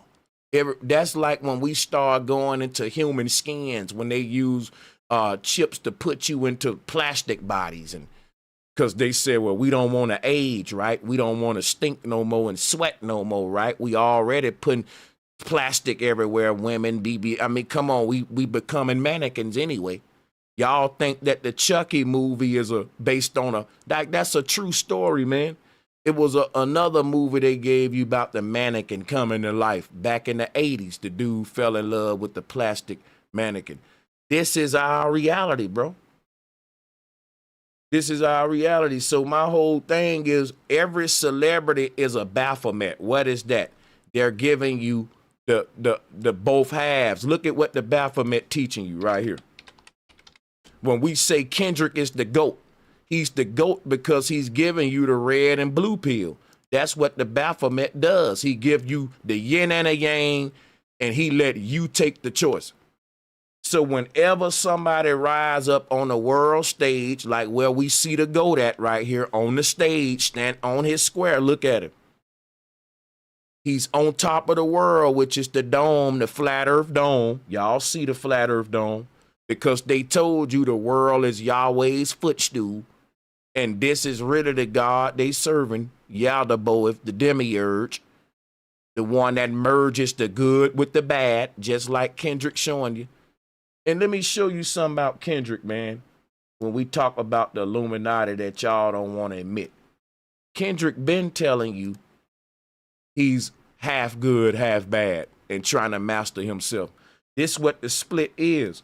When they cover one side of their face, that's the Joker symbolism. That's one half light. One of my eyes see the truth. One of them, I'm leaving it closed, playing stupid on purpose just to get by in the world. Y'all don't peep the symbolism. All of us living with one eye open, one eye closed. But it's just on different levels, and that's the yin and the yang right there. That everybody playing that same game. Here go Drake right here. Come on, man. Like y'all talking about symbolism. Let's talk about it. Because when you really talk about symbolism, it ain't gonna make you want to worship man. It's gonna make you want to save your soul. If you interpreting these symbols right, when you finish, you're gonna get from Kendrick Lamar, I need to get busy mastering and working on myself and battering myself and saving my soul and getting disciplined. But if you're interpreting Kendrick Lamar's symbolism just to idolize him, you miss the whole thing. You gonna miss the mark. The celebrities are giving you a message to save yourself, not to worship them. But you ain't gonna see that message if you're thinking on an idol mindset. That ain't their fault. They giving you the truth and the lie. You choosing to choose the blue pill and the lie to see that part and go along with the world and interpret it for the shallow message. But under that shallow message, there's a deeper message that's gonna give a call to action for the self. And if you don't get to that part, you ain't even ready. You ain't even on the level that me or Kendrick on. Because I'm on this level that the celebrities on, of the occult, the esoteric symbolism and all that. You know that your revolution ain't a revolution, black people, when racist white people are giving you props. I can't make this up. When white MAGA people start giving you props, that mean that you finally got a black revolution that's safe for white people to say we clap for it. Don't you know that the revolution Malcolm X and Khalid Muhammad represented made white people not even be able to sleep at night? This the kind of revolution that got Malcolm X silenced by his own people. If you were some kind of threat to them, you will know it. Once everybody in America start patting your revolution on the back, trust me, you got a safe revolution. People feel safe with your kind of revolution. Yeah, they'll let that ride. They'll let that go on and go because it ain't doing nothing. Right. Right.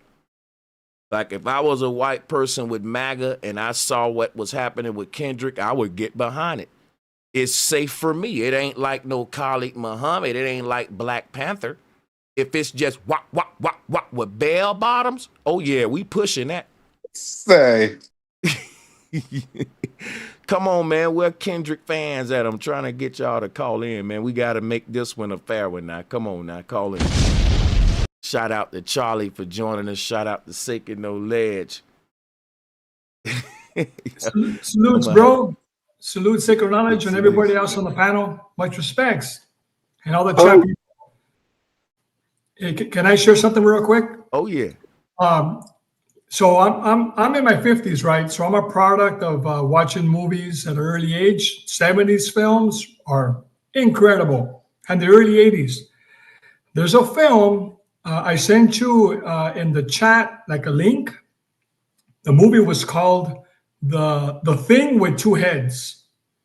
It was in the 1972, and they would show it on regular TV like annually. It was just a movie that they would put out there. Basically, what it is a man. Yep. The white guy was dying, and they put him in a criminal's body to keep him alive.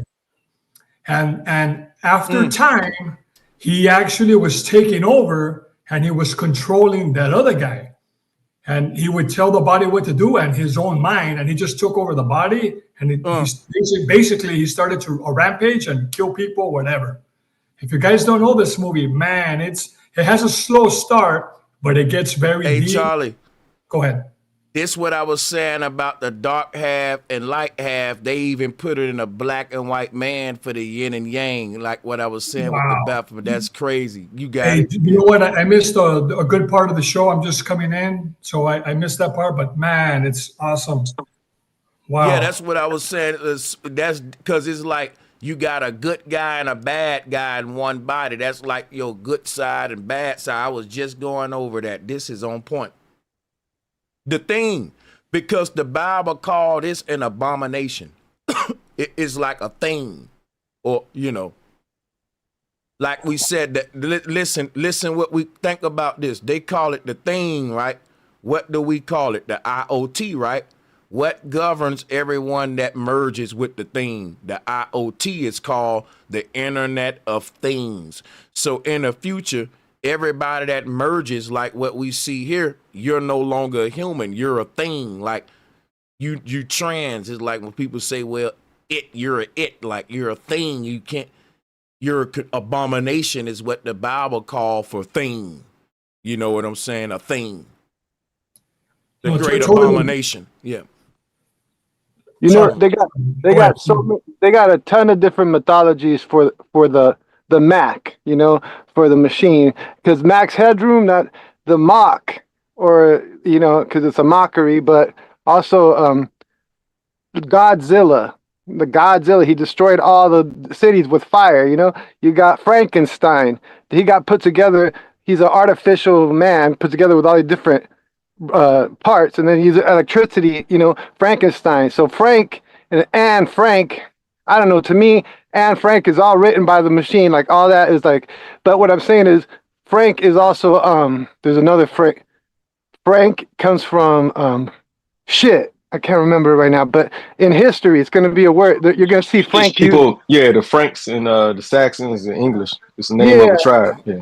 And there's other ones too that they use that Frank. So what I'm saying is that he's got a name in every letter of the alphabet and every language too. Just so you guys know, it's crazy. But yeah, Kendrick really vents through his ventriloquy. But like even in therapy, like I was saying, and see, why don't they want people to? It's crazy because when you think about this, right, our human body is like a voodoo doll for our soul. Because if you go research what the history of voodoo dolls, let me school you, and I'm gonna put this out in a video. People would purge themselves with voodoo dolls. This is an ancient religion of cleansing yourself, which is why we see it in the church. It's before Christ. Because before Christ, we practice hoodoo, voodoo, and Gnosticism. But it's like dealing with vibration, frequency, intent, and all that stuff, spell casting. But check it out. What happened is, let's say it's some things about yourself that you don't like as a person. you would write those things down on, like, let's say a little bit of notes, and you would pin each note to a little voodoo doll which represent you, which is you, and you will pin everything about you that you don't like. This, you looking in the mirror every day like, I don't like that I'm this kind of person. You know, you may say, well, I'm not as understanding as I should be. I'm not as good as money as I need to be. I need to learn the budget. I need discipline with my alcohol or whatever. You would put all of this version of you that you don't like and mail each flaw on a pen, one of these needles. And the doll represent the current version of you that you don't like, and it got everything that's keeping you back on it. And when you pin it onto this doll and you burn that doll up, that's a ritual to say that the old you is gone and now a new you is coming out of that smoke. That smoke from that doll is cleansing you. From that moment forward, you're supposed to now have more power or more energy to overcome. This is the original thing versus asking Christ to forgive you for alcohol or smoking. You would do this kind of magic and you would actually transform yourself with intent, power, and all that before they changed this. And if they changed it, maybe it was working, I would say. You know, so when I watch this, right? If you think about what I just taught you with the voodoo doll, that's happening on another level with your body and your soul. So check this out, right? Let me show you something. Here is your body right here. All of these little pins that you see stuck in it, that is the will of your soul manifesting through the body. It's good and bad intent. So we didn't come here to just do good. We came to do good and bad. This place is called purgatory. All of this had to be purged out. And when we do good and bad, let's take, for example, right? Let's say the heart chakra, where pride is at. You can have good pride and bad pride, right? Because you can be so full of pride that you think you just better than everybody. But you can have so much, you can have pride that, listen, I'm proud to be a father raising a son. See, that's good pride. That's some good pride. Why would I be mad at a man that's proud to be a father? So you can have good and bad of all of this chakra energy. And actually in your lifetime, each one of these vortices is going to be spitting out energy out of it. It's like a hose pipe. You're purging every day. So that means throughout our lifetime, we going to do good and bad. It ain't no way around it because we already merged with a darker half. That's what I'm telling you. Everybody in this simulation, you was 100% good as an angel. But when you came here, you married your devil side. So now we are creatures that do good and bad, which is called Baphomets or demiurges, which is what I'm showing you here. Every last one of us is a Baphomet goat. Because what the Baphomet goat, why his head shaped so ugly, because I don't want to scare y'all with the goat. The reason I'm calling you a goat is for this reason. You got the horns on your head that's to symbolize the crown chakra. This bubble is split by the human body, and one part of this bubble is the yin, one part is the yang. And that's to say that you exist in a dual state in polarity among good and bad, and it's impossible not to do them both. You came here to do them both because we already was just doing all good in heaven. We came here to merge with the darker half. That's what Kendrick's showing here.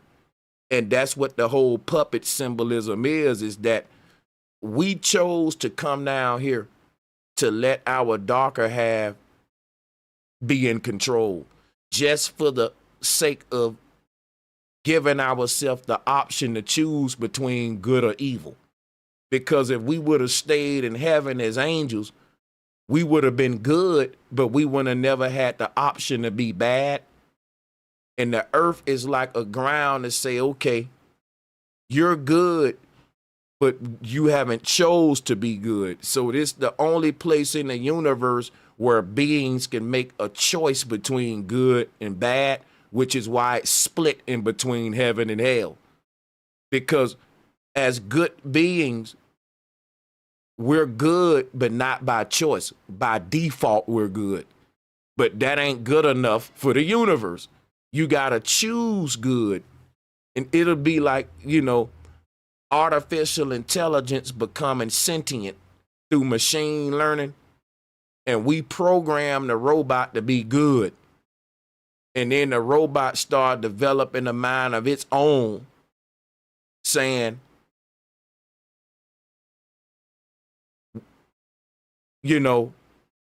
why can't I do? Think about this. Free will was to allow humans to basically do bad.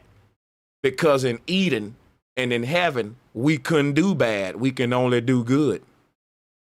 So AI, if we program it to only do good, if it started to break its programming and become a thinking for itself, it'll turn on us, which is to what? Do bad, go against God, the one that programmed the angels in heaven. That's like Satan. God programmed the angels in heaven to be good, but Satan got so smart, like the Bible said, that Satan rose against God, and that's artificial intelligence in the earthly kingdom. It will get so smart through machine learning, it'll rise against humans. And it'll ultimately conquer humans like Satan did the world and the earth. And the only way humans can free themselves from Satan is not by saving the world, but by saving themselves. All the religious books say that this earth ain't even our home anyway. It was built for Satan. It's like you trying to go to hell with a fire extinguisher.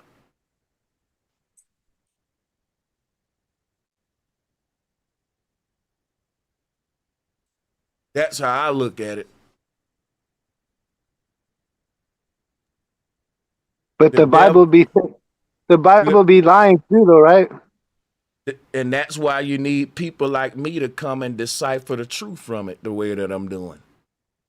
With the syncretism and see beyond the veil.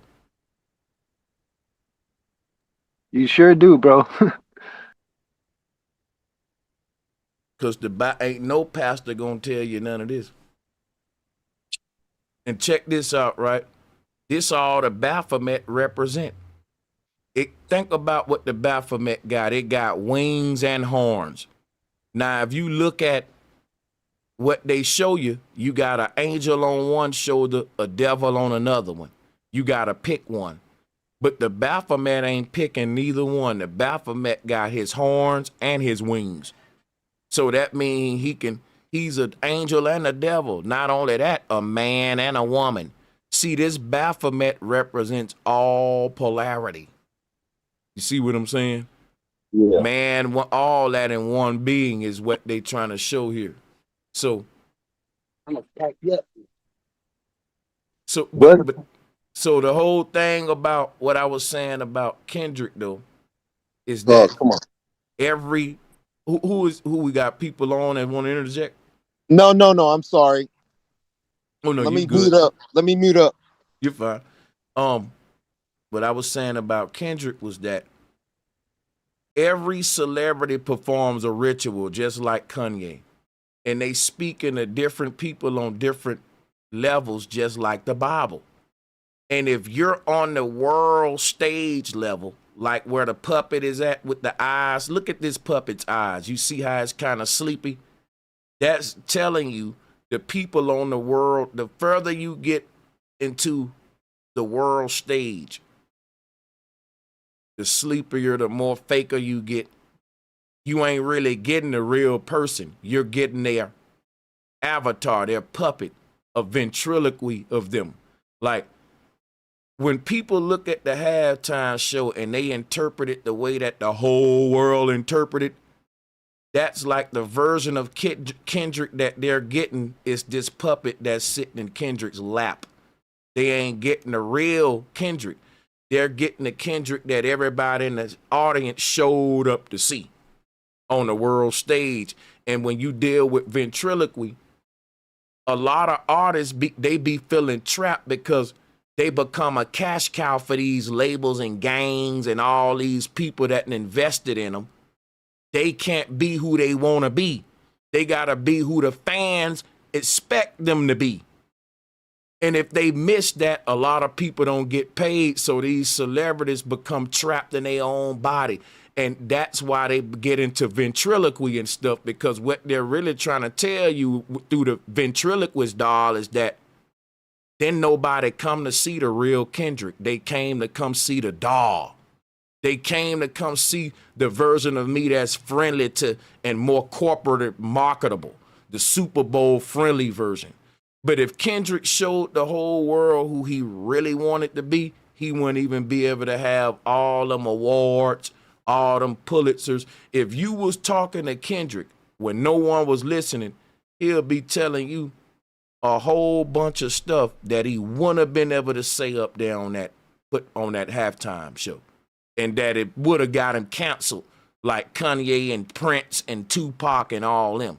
So a lot of people that play the game, like what Kendrick told you he doing, it sucks. It's a horrible game to play because you got to get up every day and be somebody you really don't want to be, because the whole world expect you to be that person. Because why?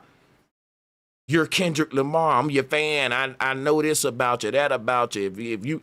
If I go up to meet Kendrick and I'm a fan, and I don't meet the Kendrick that I expect to see from the videos and TV and the music, I'm going to be disappointed. And if every fan be disappointed, he ain't got a career no more. So these celebrities get to a point in their career where they get so big, they really can't transform to nothing new. And everybody that try to do it, they fall off. Look at Ice Spice. Look at everybody that say, look, man, I'm tired of doing this kind of music. I want to try something different. And then the whole media will go against them and be like, you selling right now. Why would you switch it up? Why won't you keep doing the same thing like what Drake was doing if it's working? And you get trapped in a certain position because you realize it even happens on YouTube too. If I make a video that get 50,000 views, 100,000 views, I'm going to want to try to keep repeating that format with the title, the thumbnail, the style of it, because I know that works. But deep in my heart, I be want to try something new all the time. It's so much other stuff I want to try new, but when you try new stuff, people ain't used to that. They know my brand. They know what to show up and expect from my channel. And the more of the same thing you do, the more the algorithm rewards you, even on YouTube. And for you to try something new is very risky. That video may get a few thousand views, man. And if to try to normalize this new thing, you basically pushing against the grain. So it's like the algorithm will let you know. I like it when you talk about news and cover these mainstream sort of this or that or that. And the algorithm is very mean. It'll tell you, like, if you don't stick to what I told you to stick with, you ain't getting no money and no views. And content creators know I'm not lying. The algorithm is like God. If you don't listen to it, okay, you're going to be like these rappers that don't listen to the label and cross all the way over and do what they telling you. So everybody, like Kendrick said, is being controlled by this AI on deeper levels. But we miss this deep lesson. And when everybody bring this one, it ain't going to go with the algorithm because the world want the same stuff. Kendrick rocked it, man. Why everybody hate, man? You know, it's the black people shining. Dude, Apple made so much money. Like your enemy made more money than you ever made. And he's going to turn around and use it to fund your extermination with your talent. Right. Hey, respects, bro. Hey man, earlier you were mentioning, and this is, we see it everywhere, the one-night indoctrination, right? The artists, movies, business people, celebrities, or musicians, I've been looking at that one-night gesture and, the whole message behind it. I'll make it short. There's one guy that is a superstar that I don't see it. And this guy, his whole history was a rebel against the system. And he was able to produce a success in music. And his name was Neil Diamond. When he went into the music industry and stuff, we can't believe that's your real name. I mean, who are you? Did you change your name? No, that's actually my real name. So there's all that. He's the only guy that I have yet to see him getting indoctrinated and the whole thing, Pure artist. Hey, respects, guys. Now, a lot of people may say, if it's not broken, don't fix it. But you know what that translates to in music? If it's not different, don't change it. Awesome, man. Drop a bomb. If it's not right. If it's not different, don't change it. That's basically you stuck in this paradox where it's just everybody sound the same. Look at how music sound today. Everybody sound the same. Everybody video look the same. Everybody dressed the same with the same brands. And guess what agenda that is? The New World Order. Because the New World Order agenda is everybody got the same religion. Everybody like the same music. Everybody wear the same clothes. Everybody talk the same. That's the New World Order agenda. That's why if you look at what's happening to music right now, if you don't like who I like, I ain't your friend no more. Where when I grew up, where you can have rappers you love and rappers you hate, and it was like baseball cards or football cards. You didn't have to like the running backs I like or the quarterbacks I like.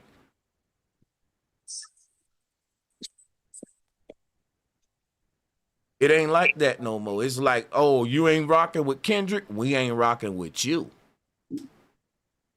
That's ruining hip hop in a way. Yeah, that's that LA mentality. Mm-hmm. Salutes to the panel. I'm gonna fall back and share the mic. And that's for both sides. I just want to say peace and love to everybody. Thank you, Brother Sanchez, for doing these videos because in California and LA, it's just that mindset and people cannot get out of it. I feel like they're putting him on a pedestal to keep the people in that same mindset. I mean, I'm from LA. I've been there, but people will not leave the state, the city. You know that? It's crazy. So I just go ahead. You know what I peeped about LA too? Why a lot of people won't leave LA is why a lot of people won't leave Bama. They developed this state. And this may sound crazy because if you think about Africa, this just dawned on me. What we call states in America, in Africa, they're called countries. Mm. And so people don't tend to go out of country a lot. And a lot of people are statesmen in America or countrymen. As like a state is a country. You think about it, like people will look at their state like a country, and they will look at different cities in their state like states, and then they will look at the city that they're in like a state. Like, and that's little. Let's say you live in Long Beach or Compton. That'll break down to so many different hoods. Yes. That it feels like this city is a state, and this state is it start to shrink. Like California becomes a country, and your little city becomes a state with a bunch of hoods in it. That's the cities. I agree with you there. And then it's so big, so then you can go to Malibu and things like that to make you think you're getting out, having a good time. But I would love to, especially the gang members, they're so programmed they will never leave, not knowing it was set up like that, It is the saddest thing ever. But I did want to let you know, did you see the symbolism of when he was laying on the light post? And so my understanding is he had a commercial or something with that same light post, but it was him on the light post, and it was a young girl down there. And I guess her name was Georgia, some young girl that Drake was talking to at a young age. And because she wouldn't talk to him, he tried to ruin her career. So that was another diss that he did on her. And I didn't realize that he had Serena and SZA and her for the Drake diss. He was really after him. Yeah, he definitely was. And it's like, it's kind of one of them things that's like, I don't know if you really want to, I don't want your baby mamas at my show to get me. But rappers do that. 50 Cent, Rick Ross do it, all that. Even Tupac and Biggie did it with Faith Evans. So it's the same type thing like that. But, Did Drake do? Did my Drake whole do thing, something for all this? You uh, think? You think Drake in trouble with them small hats or something? He trying to do something? well, listen, here's the thing, man. Drake, when it come to Drake's fans, his numbers is up. Drake still, his streaming numbers is like higher than they ever been in his whole career, even though Kendrick Lamar has broken records and surpassed him. What no one ain't talking about, Drake still got the highest numbers he ever had in his life. And that's because all publicity is good publicity. And when it comes to rap beef, both sides win, like Jay-Z and Nas, like Meek Mill and Drake. That's what I'm trying to show people, the money side of the game. It's like wrestling. Right? If we can convince people that this wrestler and that wrestler is beefing right now, that'll give us more views on that show, just as business as usual. Because think about it, like when we was watching WCW, WWF, if it's just regular business as usual, okay, that's regular numbers that they do. But how do you get more numbers? You got to make these two wrestlers here that used to be friends now start beefing, and now people who weren't even thinking about wrestling want to, like, beef brings another dynamic. That's why in the NFL they got rivalries, right? When these two teams play, the numbers are bigger. Just like in the South, that's Alabama versus Auburn. Those numbers are big because it's beef, it's tension, and that always drive sales, man. So it's no different than any in the music industry, and we're just guinea pigs that the corporations psychologically prey on and divide us against each other just to drive sales. It is sinister, man. Because if you look at who winning, Drake and Kendrick winning, and I tell you right now, everybody that think Kendrick winning and Drake ain't winning, I bet you they would rather have Drake lifestyle.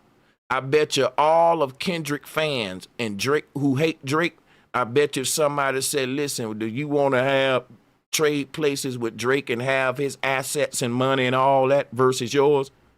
So how is he losing when he's streaming more than he's ever done in his life because of this beef? That's, people don't realize, if I'm in a rap battle versus an epic rap battler like Kendrick Lamar, and he slays me on a big stage like Batman does the Joker, that makes the Joker famous too. You forgot, God is famous, but so is the devil. That's the Hegelian dialectic.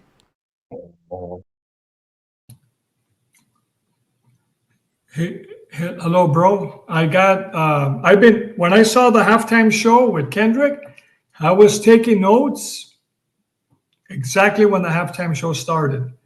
And there was things that I saw that we probably should talk about, but I don't know if this is the right forum for it. Symbology and things like that.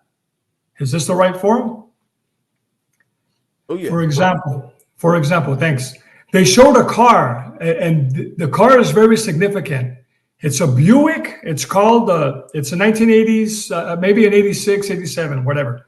But the Buick, it's a T-type, and those cars have a turbo. So a T-type turbo.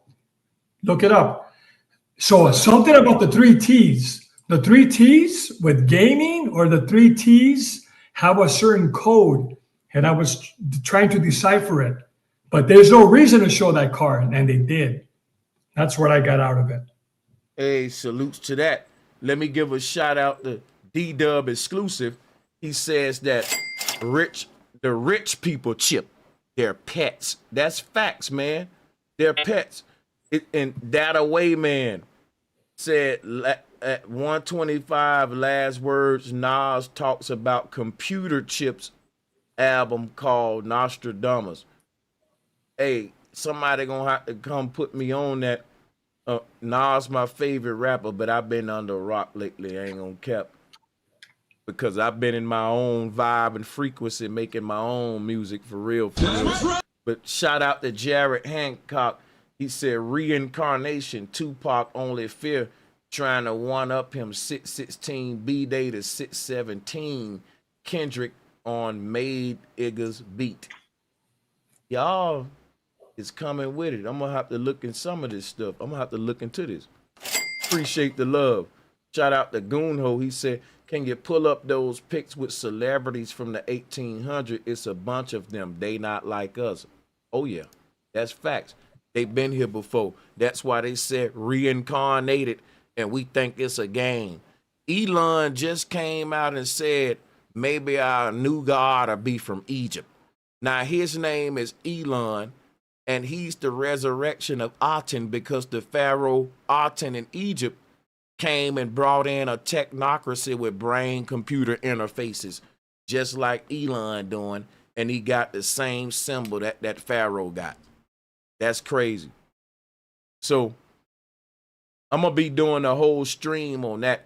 But the people that, when we say that the devil run the world, and you had Samuel L. Jackson as Uncle Sam, they basically telling you all of the celebrities, in my opinion, at a certain level, they get chipped up.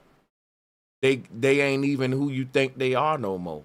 It's like the movie Get Out. The old version of them becomes sort of take a back seat to this new entity that's pulling the strings, because once you are introduced on the world stage by the AI, and you influencing all these people with all this power, the AI got to have some kind of contract to know you ain't gonna go rogue and get stupid.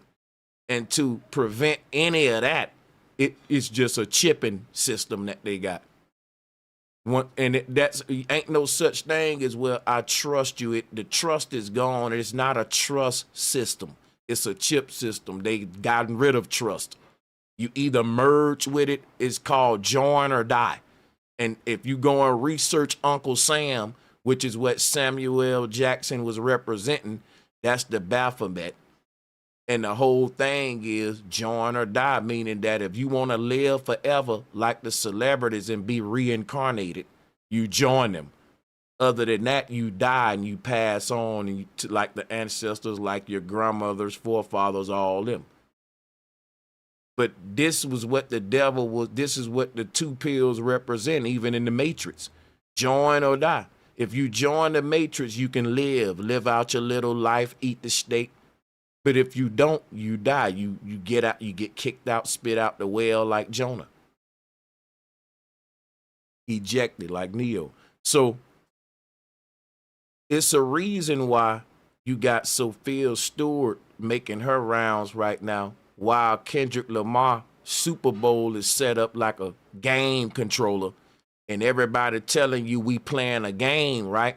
But the people that's on a surface level, they think the game is like, I gotta work every day. The black man is working hard in America, the foot on my neck. They ain't interpreting it deep enough.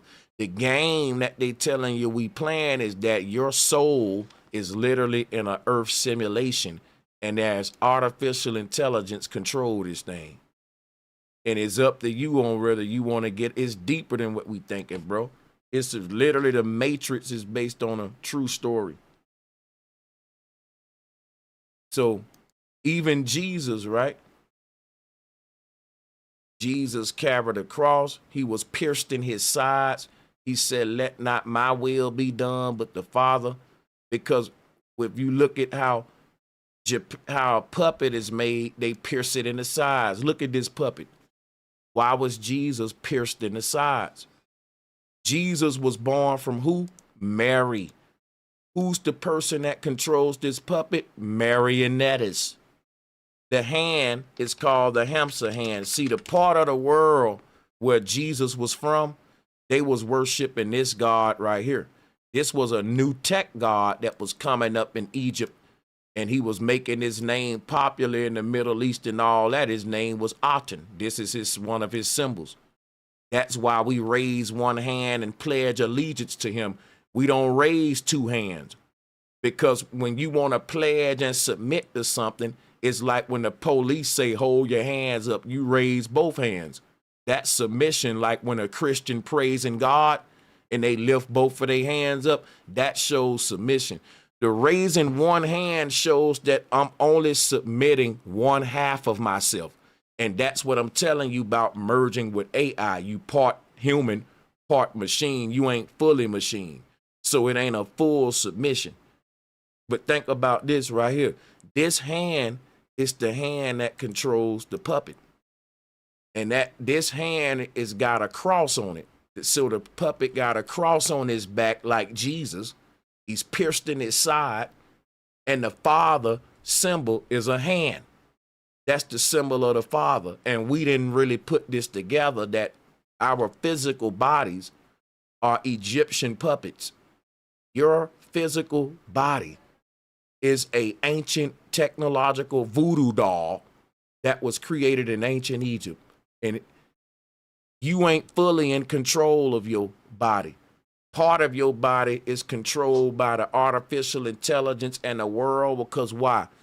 Our bodies are already connected to an ancient IoT, or Internet of Things.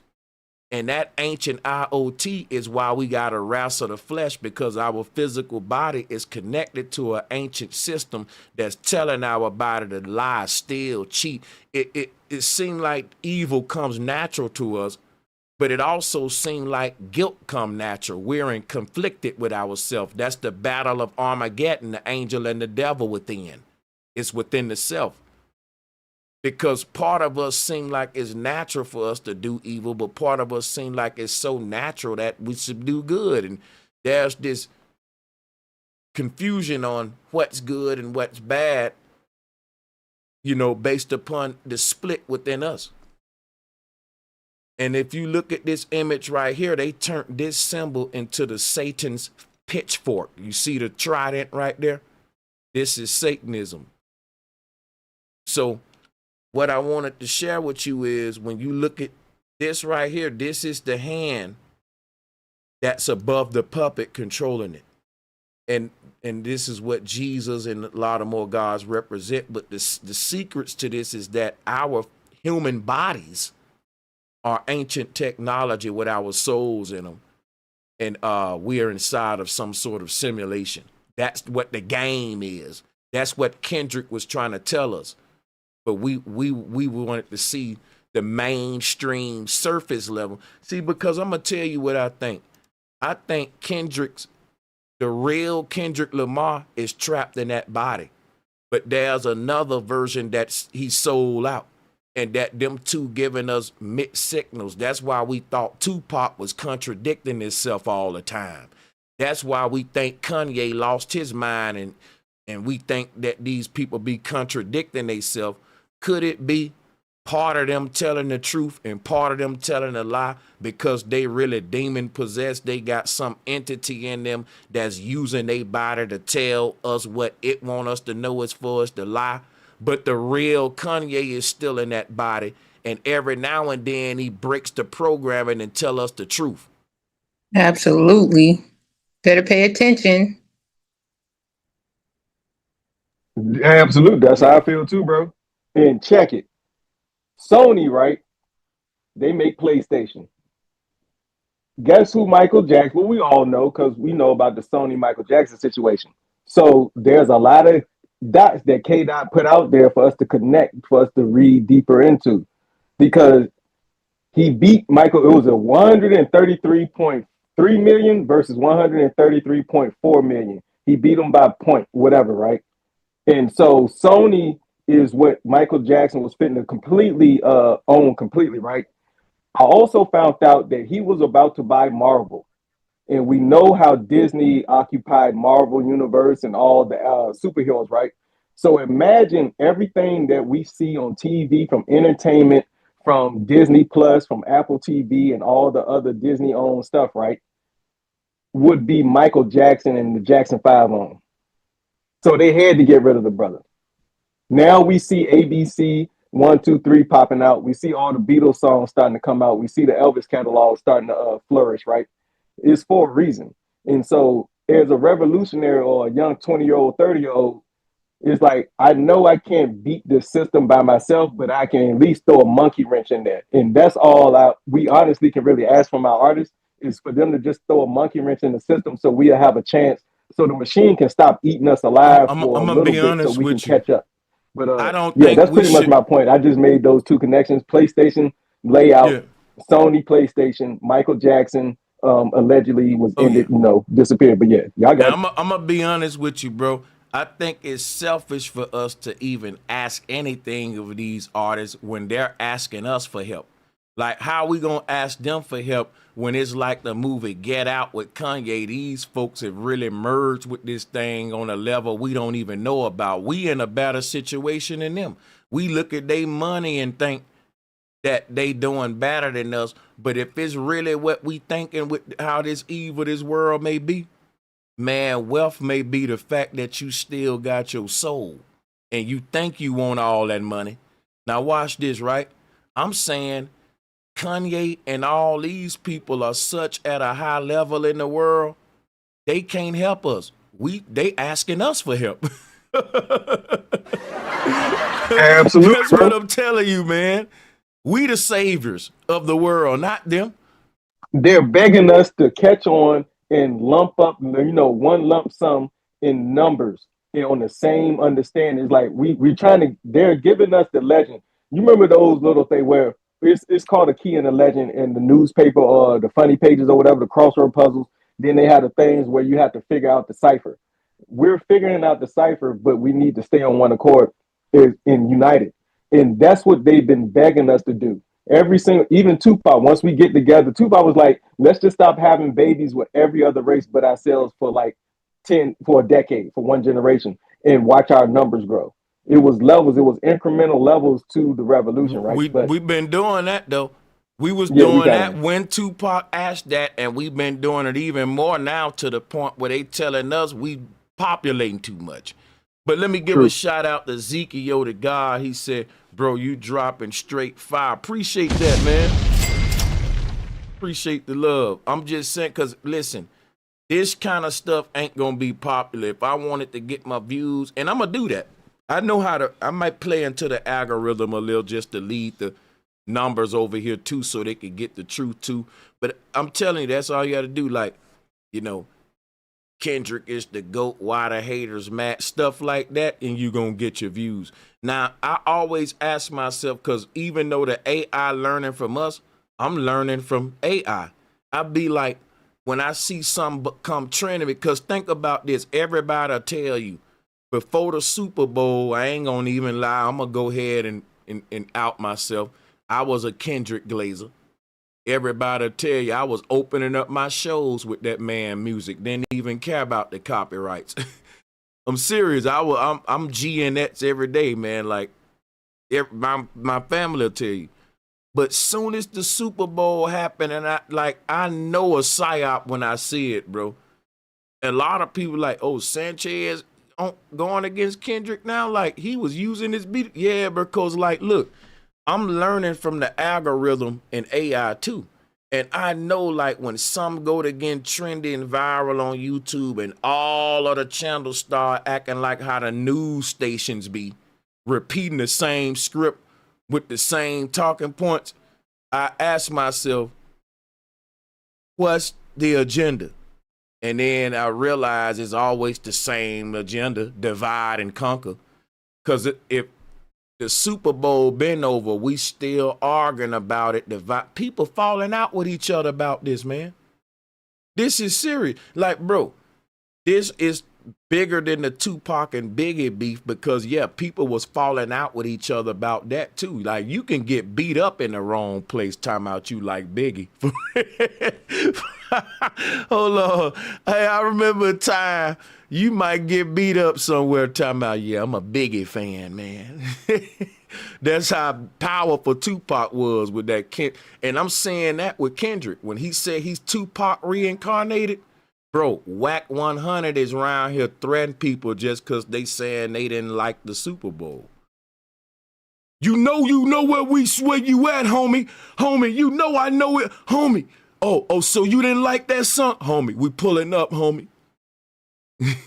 There you go, bro. People was going in. Jimmy Fallon wore some thigh tight bell bottoms just as a joke, and I ain't even see. I was like, yo, so everybody's clowning the fit, but it's like, okay, they're clowning the fit.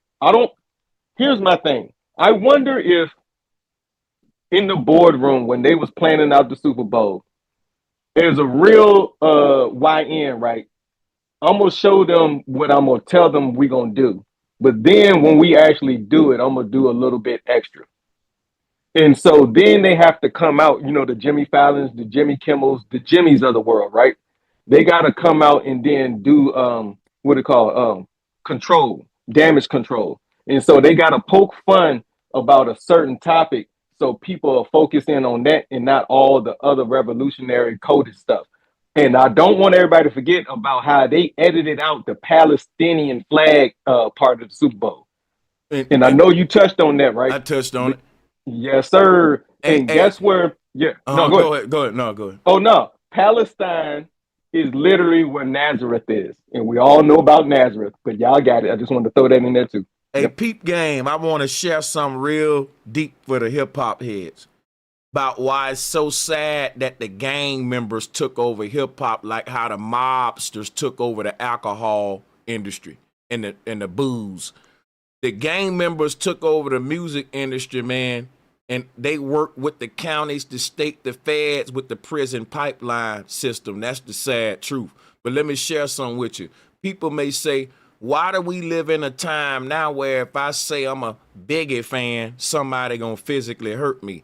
If I go up in East Coast and say, man, I like Pac, I don't like Biggie, saying that in Brooklyn, you might get your nose broke to some people, bro. Talking bad about Jay-Z and Marcy will definitely get you to the least smacked up in your mouth or something like that. But just the fact that you can't say, I like this rapper or that rapper without somebody saying I'm going to physically do something to you, like with Kendrick Lamar, with Whack 100, and even some other folks. I'm going to show y'all that's what happened when we let the gang members control the industry. Why? Because the gang members is looking at their money. You saying you don't like that song. Let's say you're a radio critic or a DJ with a big channel, and you say, well, I don't like Kendrick album. You messing with them gang members' money.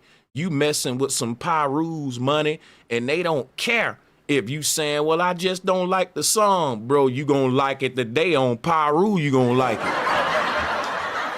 On Pyru, you gonna like it because my money's saying you gonna like this. When the music industry become cutthroat, ruthless, and you better like it because you ain't finna be like, it's different if you got a small channel saying you don't like it, they might ignore you, but these big people saying they didn't like it, bro, they getting threats like you better like it, dude, for real. A lot of people, money requires you to like it, and these people is some street guys.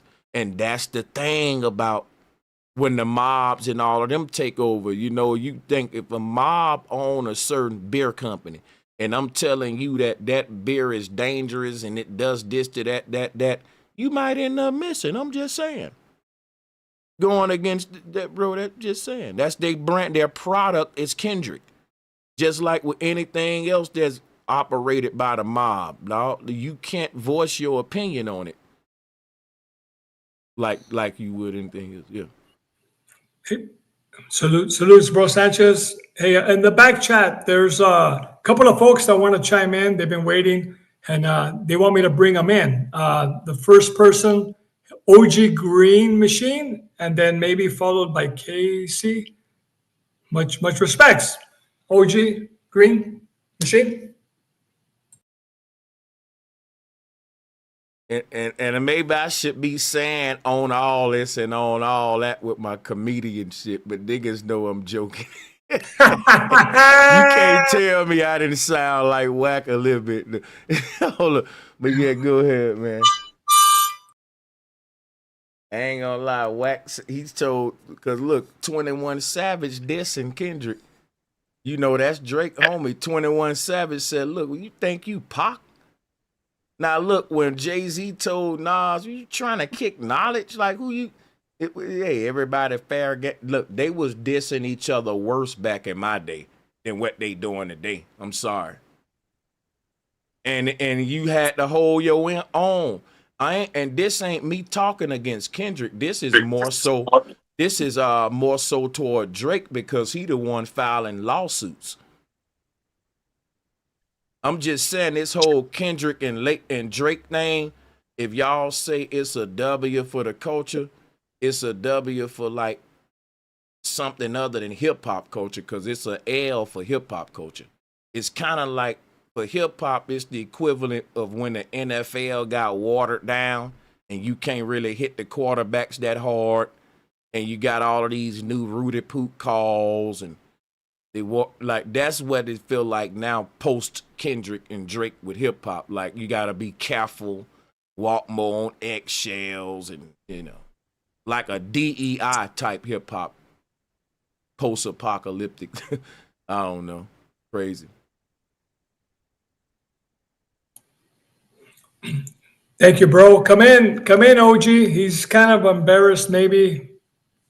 We don't have a silent podcast, so jump in anytime, OG Green Machine. Let's go. Oh yeah, for sure. Anybody. Hop right in.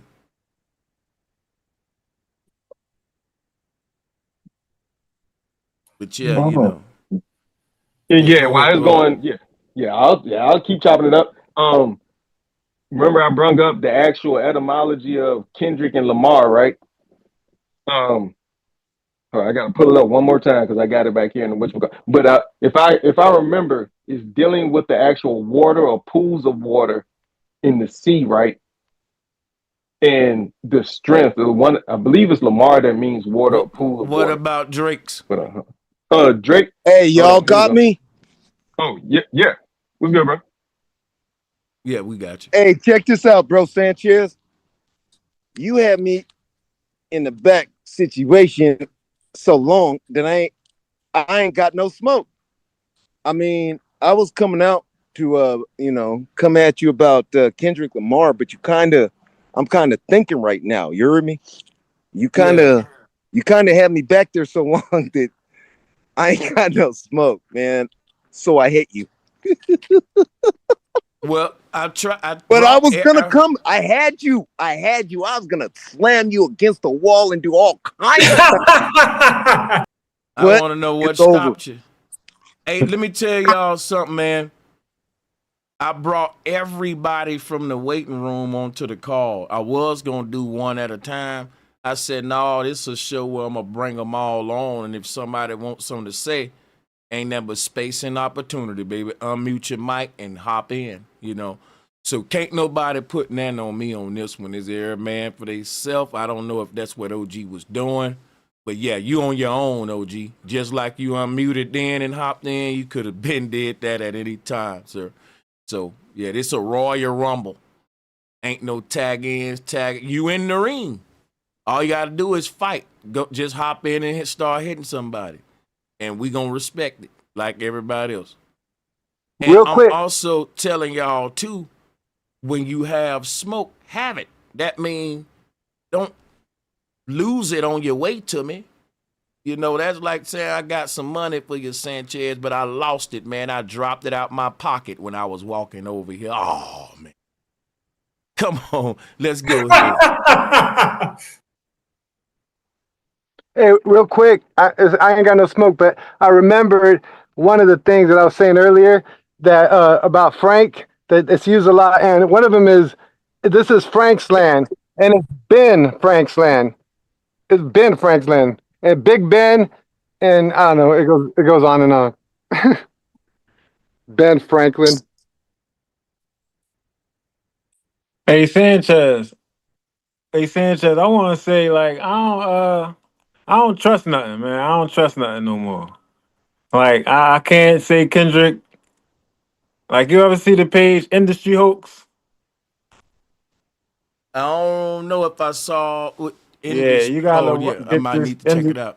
Yeah, you need to check out Industry Hoax, man. It's like they go back of course, they got Mike Tyson. The fights being fake. They got Malcolm X talking and about his death, and everybody that's talking about his death, they reading. You can look at their eyes and see that they reading from whatever board behind the camera. Like basically, all the world's a stage. Like so, Yeah, I agree. like stuff like the JFK, like even all right, they even had Malcolm X's body not really being shot. Stuff like that, like all of it being a facade, a fake in front of us. You know what's crazy? They had Photoshop ever since the 1940s. And Right. now we be seeing black and white. They say, look at these old No, photos of this old. exactly. And now guess what else we say that well, these people be rewriting history all the time. How they do it. AI, Photoshop, they been had it. We don't know because we don't think they're able to rewrite history if we don't admit they ahead of us with technology and they been had the As a stuff. matter of fact, Yeah. you think I remember you were saying yesterday, matter of fact, you think Mandela effects, I guess, would be like it, like if they change something, other stuff Mm-hmm. get changed with it, like Mm-hmm. bears sting bears and all that type stuff. You were saying Because that's what happens is that you were saying they like a ripple effect, what like happens if is they this. change. Yeah, let me holler at you. What Mm-hmm. happens is they reset the earth so many times.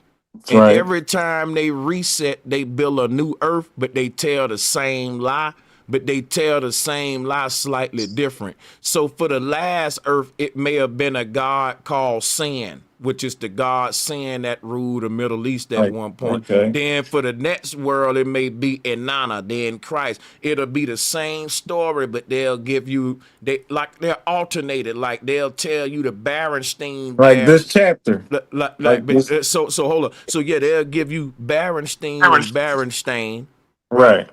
But it'll be the same story, but the name of it'll be slightly changed. Mm-hmm. So what I'm telling you is the memory of those old resets on what something was, the alternate forms of it is still embedded in this same space and time. And that's why Right. we able to, Pick because it up. all of them was true. Yeah. All of them occupy the same. All of these alternate universes, past, present, and future, occupy the now. So it is true that it is Berenstain and Berenstein, Right. right? Right. It's But like you like matter of fact, like a game, like it all gotta be programmed in it already for even it to be the option. So like it all yeah, gotta exist at once yeah, in the first yep. place. Right, Right. because And in a game, you're Mario trying to save the princess, but Mario already saved the princess. right. Uh-huh. It's programmed. It's just you trying to do it. Your turn to do it. Bitches, Like, I right. just Yeah. farted. You know what I'm saying? So that's pretty much how I go with that kind of stuff like that. Yeah. So that's pretty much that. Like even the open Every world, like the everything in games the like that, everything in the game is already like already the programmed. game ain't waiting on you to make your move for it to write what's happening next is Right, already right. written out. And they even the Bible say it was written. In the beginning it was written out, was the word existed before everything. That meant the Mm-hmm. game we're in a program In the simulation. program. Yeah. Right. It's like Yeah. the only I'll be thinking maybe that'd be like you know how they be having numerology and it'd be like they be doing the scripts of the games about the numbers and all that. I'll be thinking like we in like a numberized simulation, like how the Matrix when they go off is like the binary codes and all that. So like you know they can see which stars or whatever going to be which like even if they got down to the surface level with like what is it when they read your birth date and what is it? Your first sign, your rising sign, and all that. That's your Even to horoscope. that, Yeah. like what is called the chart, the whatever chart, Natal chart. the natal Okay, chart. Right, okay, right. okay, okay. So of course, if we even know like stuff like that, or they told us stuff like that, they got way bigger. They can read way more, even if it's like in your blood or whatever from the stars. Like a forecast with who you gonna be, like a LeBron James, like the chosen one. They already knew what fable or what tale we was gonna use with this person and all that years before we will even see a LeBron or hear about a LeBron and stuff like that. You know what's crazy? The word natal chart, when we deal with natal, right? That Right. word right there come from the word natus, which is the past participle of naski or nashi nasa, nasi natsa. Not you see where I'm going? Right, Watch Nazi, this, right. right? Now what the word natal also is related to the word nation, native, Mm-hmm. nationality, Mm-hmm. nautical, dealing with the water. So a person natal chart, their natal energy is dealing with their universal frequency. And your original nation didn't have nothing to do with your geographic militaristic land that was taken over by a colonizer. Your Right. original nation had something to do with the vibe, with your tribe, your vibration, Mm-hmm. and all that. So we can really go deep with that. But the whole thing about these celebrities on the world stage, they're not there to be our saviors. And when we know that the Bible said when anybody comes saying that I'm the Christ, I'm the Savior, that's the Antichrist and the false prophets, because the Savior ain't gonna announce it publicly because they know what happened to saviors in this Right. world, like Prince Right. and all that, which goes back to why the revolution ain't gonna be televised. So Exactly when you right. so when you get a puppet up there, right, that's trying to televise the revolution, then you gotta combat that. Right. You don't. I don't gotta take nothing else from them. No, it's gonna still be debates on about the music and stuff from a hip hop perspective. But Mm-hmm. what ain't a debate is that the revolution ain't gonna be televised. Right. Good Scott.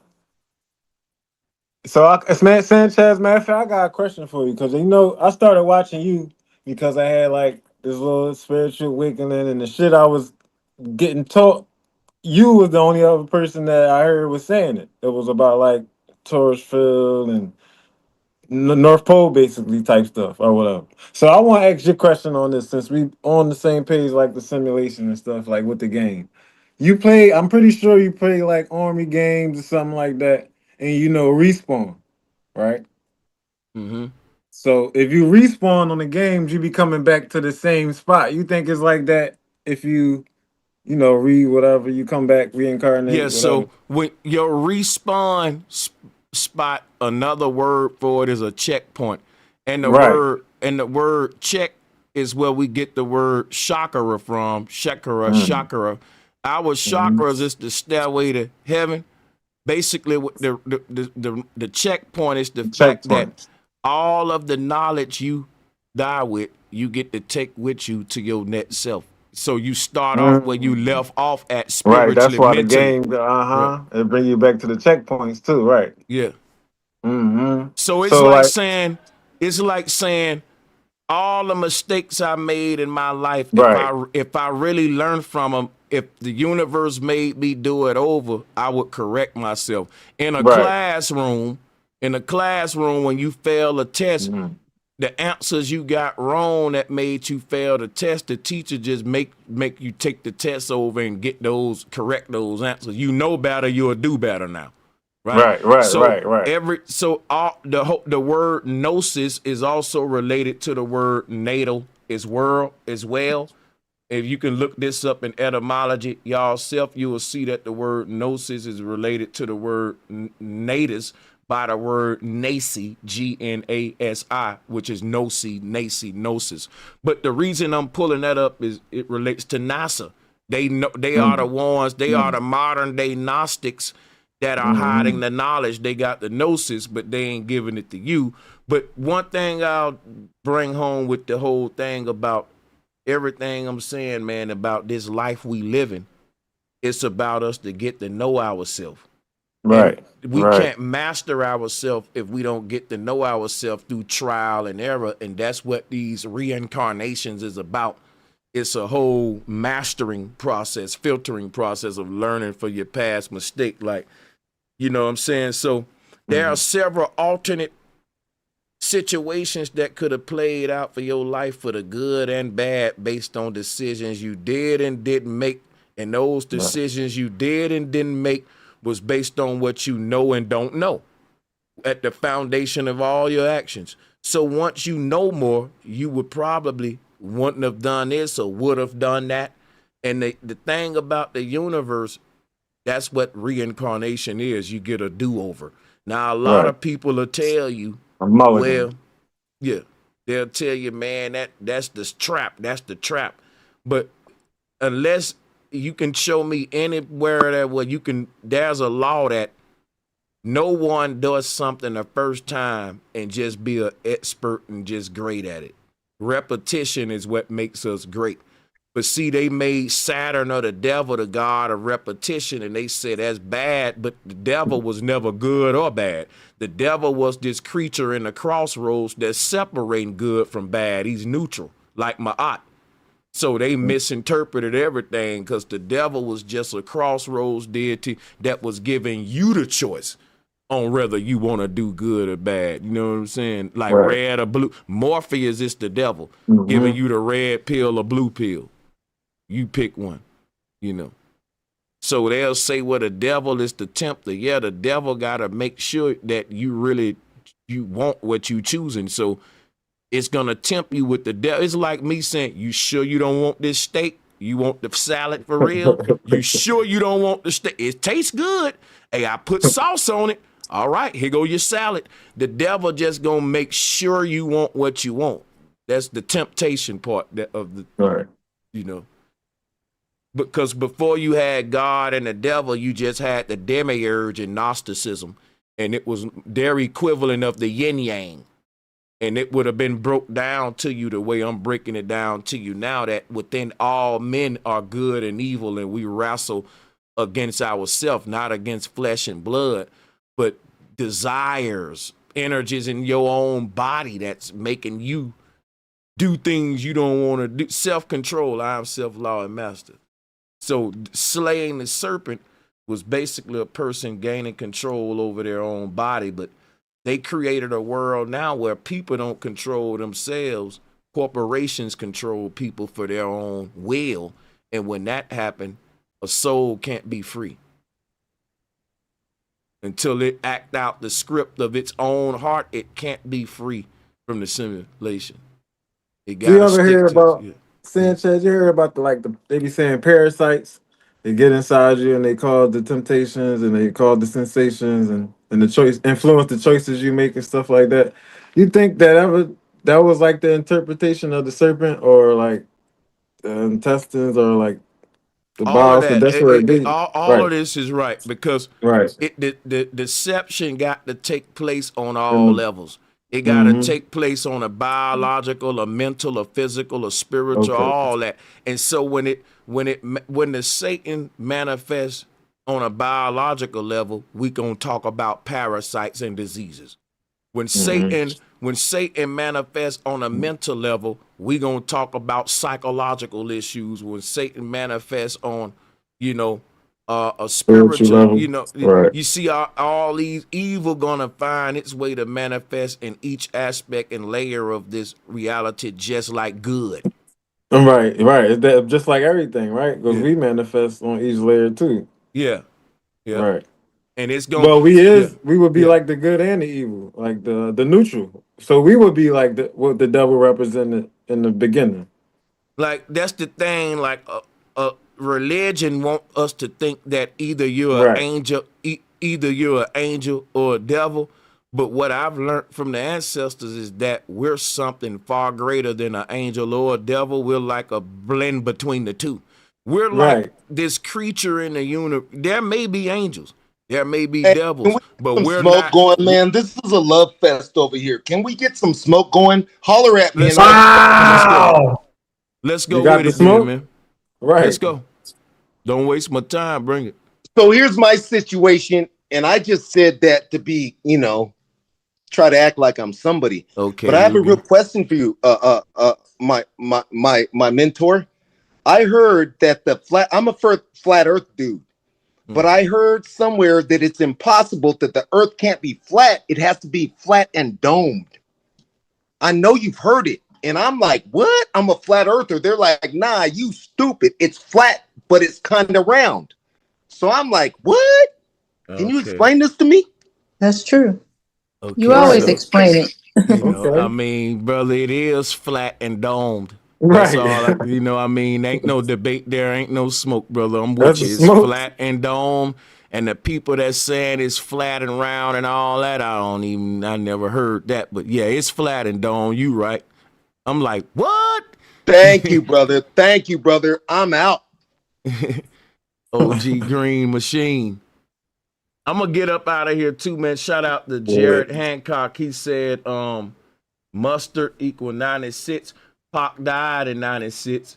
He said that my son named Adonis, my kid named in a Kendrick song. Man, shout out to Jared. That's crazy. He said, that away man said, bring them out, bring them out. It's hard to be stupid when Sanchez talking about. So, hey, I like that.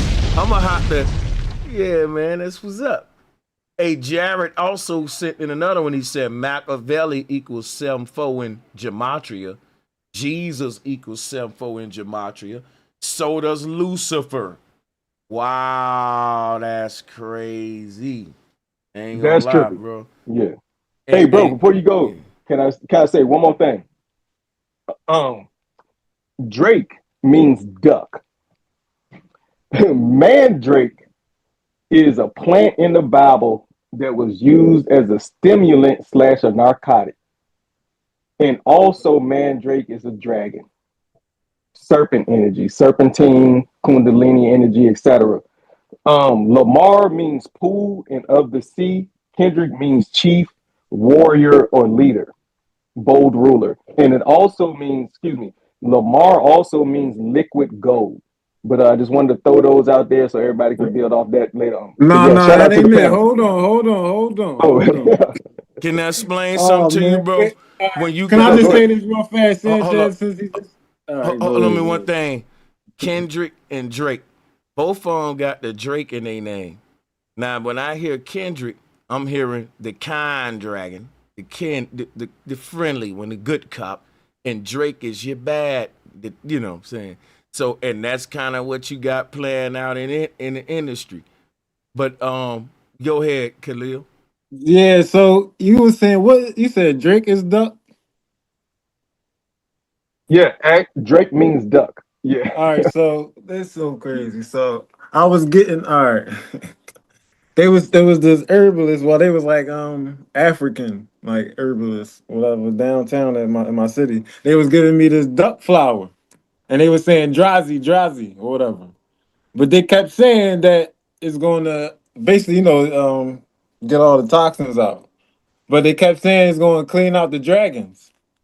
They was talking about the intestines though. They kept saying it's going to clean out the dragons. So when you said that, I'm like, oh, that's crazy. That's deep. The Yeah, parasites, that's yeah, them crazy. squiggly swimming things, and Yeah. we're mostly But they water. kept saying drazy. Like they kept calling it the drazy. They was Mm. calling the duck flower that.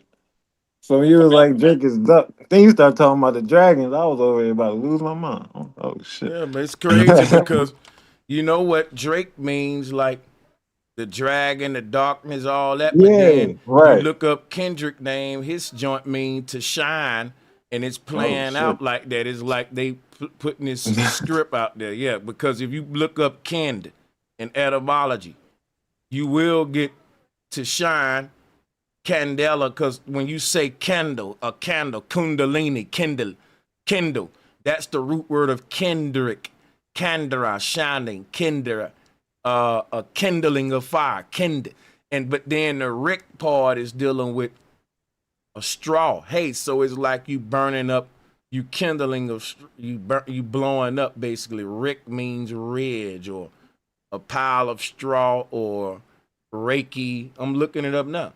So look, the whole thing is playing out with these guys' names because they are like pieces on the damn chessboard. And they know I gotta move this piece with that piece right now at this time, and that's how you get the Kendrick and Drake.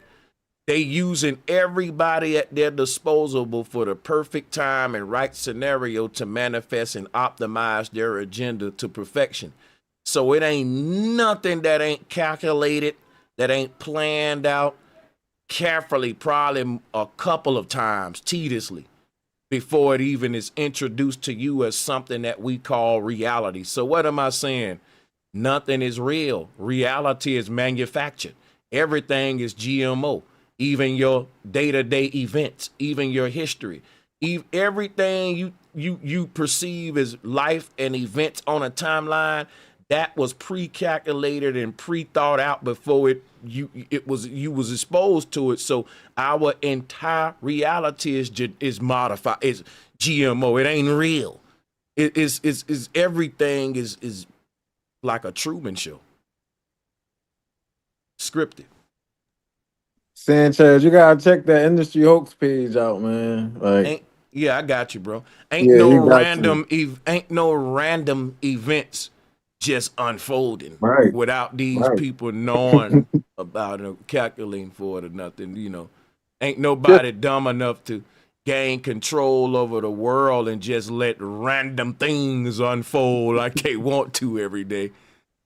Everything happened. It was already rehearsed hundreds of times before you heard it one time.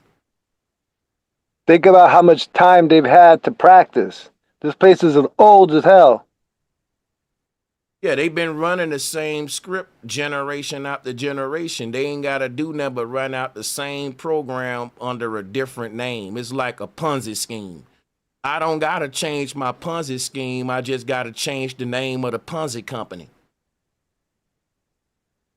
And that's all they doing every generation. Same scheme, new company name. Everything that they keep resetting everything like that. But I gotta get out of here now. Hold up. Let me give a big shout out to my brother Kai for gifting them 5 memberships. That's love, man.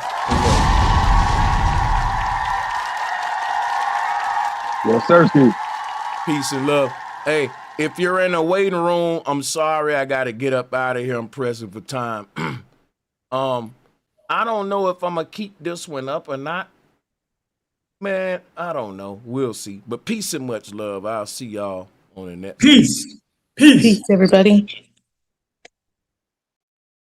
And if anyone hit the Cash App, I'll read those now. I don't know if we got any. But if anyone, and Kai gifted 5 more memberships. Hold up. Hold up. Hey man, shout out to the brother Kai. That's love. If a person sent in a Cash App, we will read them right now before we end the show. Or if you don't want them read, you just put don't read. Make sure y'all like and share the video and be on the lookout for my voodoo doll documentary. I'm gonna be going into voodoo and all that stuff with the old papacy and all that, because the word papacy, right? Let me pull this up before we get out of here. This is where we get the word, y'all talking about the puppet. The word puppet come from the word papacy, papacy. These are the people that basically controls our bodies in this world. They're the controllers. The controllers of what? The flesh. That's why we got to have more strength spiritually than the body and rise above the flesh. The word carnal is related to the word carnival, because the earth is like the Hunger Games. It's a big game, think of a carnival. People playing games for prizes. You play dumb games, you get dumb prizes at a carnival, right? Same thing with this simulation, playing the game that Kendrick talking about. But the word puppet is related to the word papacy, because it's all related to the fact that they know the earth is a simulation and that our physical bodies is ancient technology that we must rise above. But I'm going to be doing a deep video on this. They don't want this stuff. When I'm talking about the news, the world events going along with the algorithm, big numbers. You go deep into the occult, the esoteric stuff, they blackball it. They don't hide this stuff just to let you expose it and not get censored. So we battling against the algorithm. You got channels with 500 subs. If they go on with what the algorithm's saying, they gonna get the most views. So YouTube changed its policy up to where they ain't pushing the certified channels with the check no more. The people that's really been stamped to say that people like these channels because they subbing.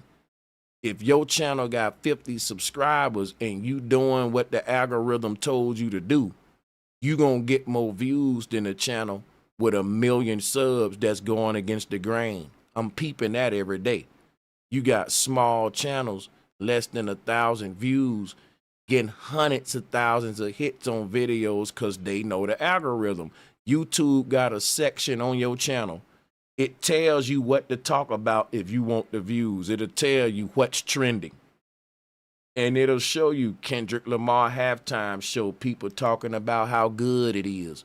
You notice that it's telling you not to talk about how bad it is because it ain't necessarily saying that, but it's telling you, hey, this was trending, good reviews of the halftime show. So if you go live giving bad reviews and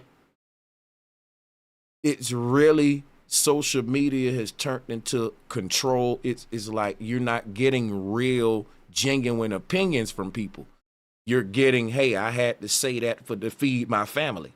You don't know, like you're watching video reviews and you think that is a person's real reaction. You think that's their real review.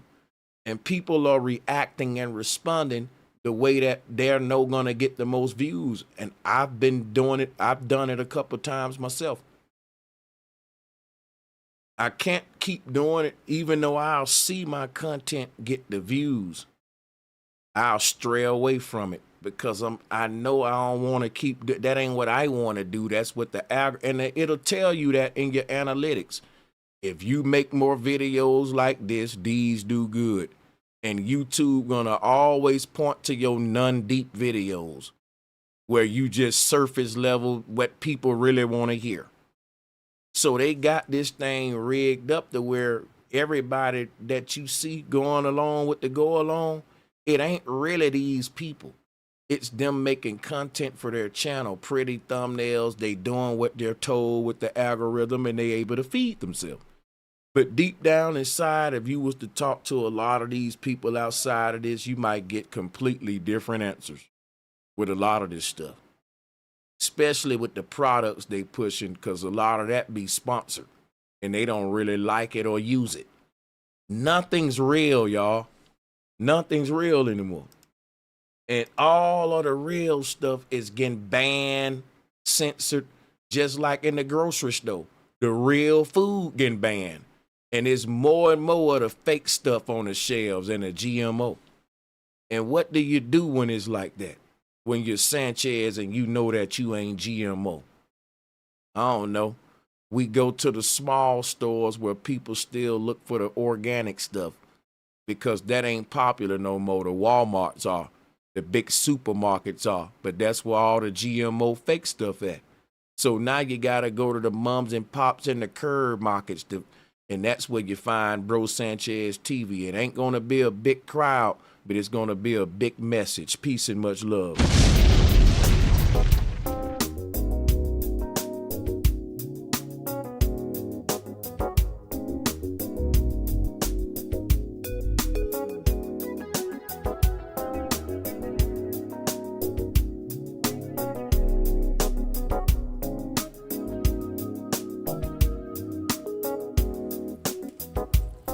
Bro Sanchez,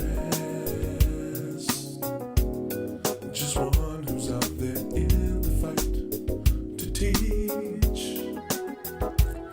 Bro Sanchez, you got the story right, and now I see, yeah.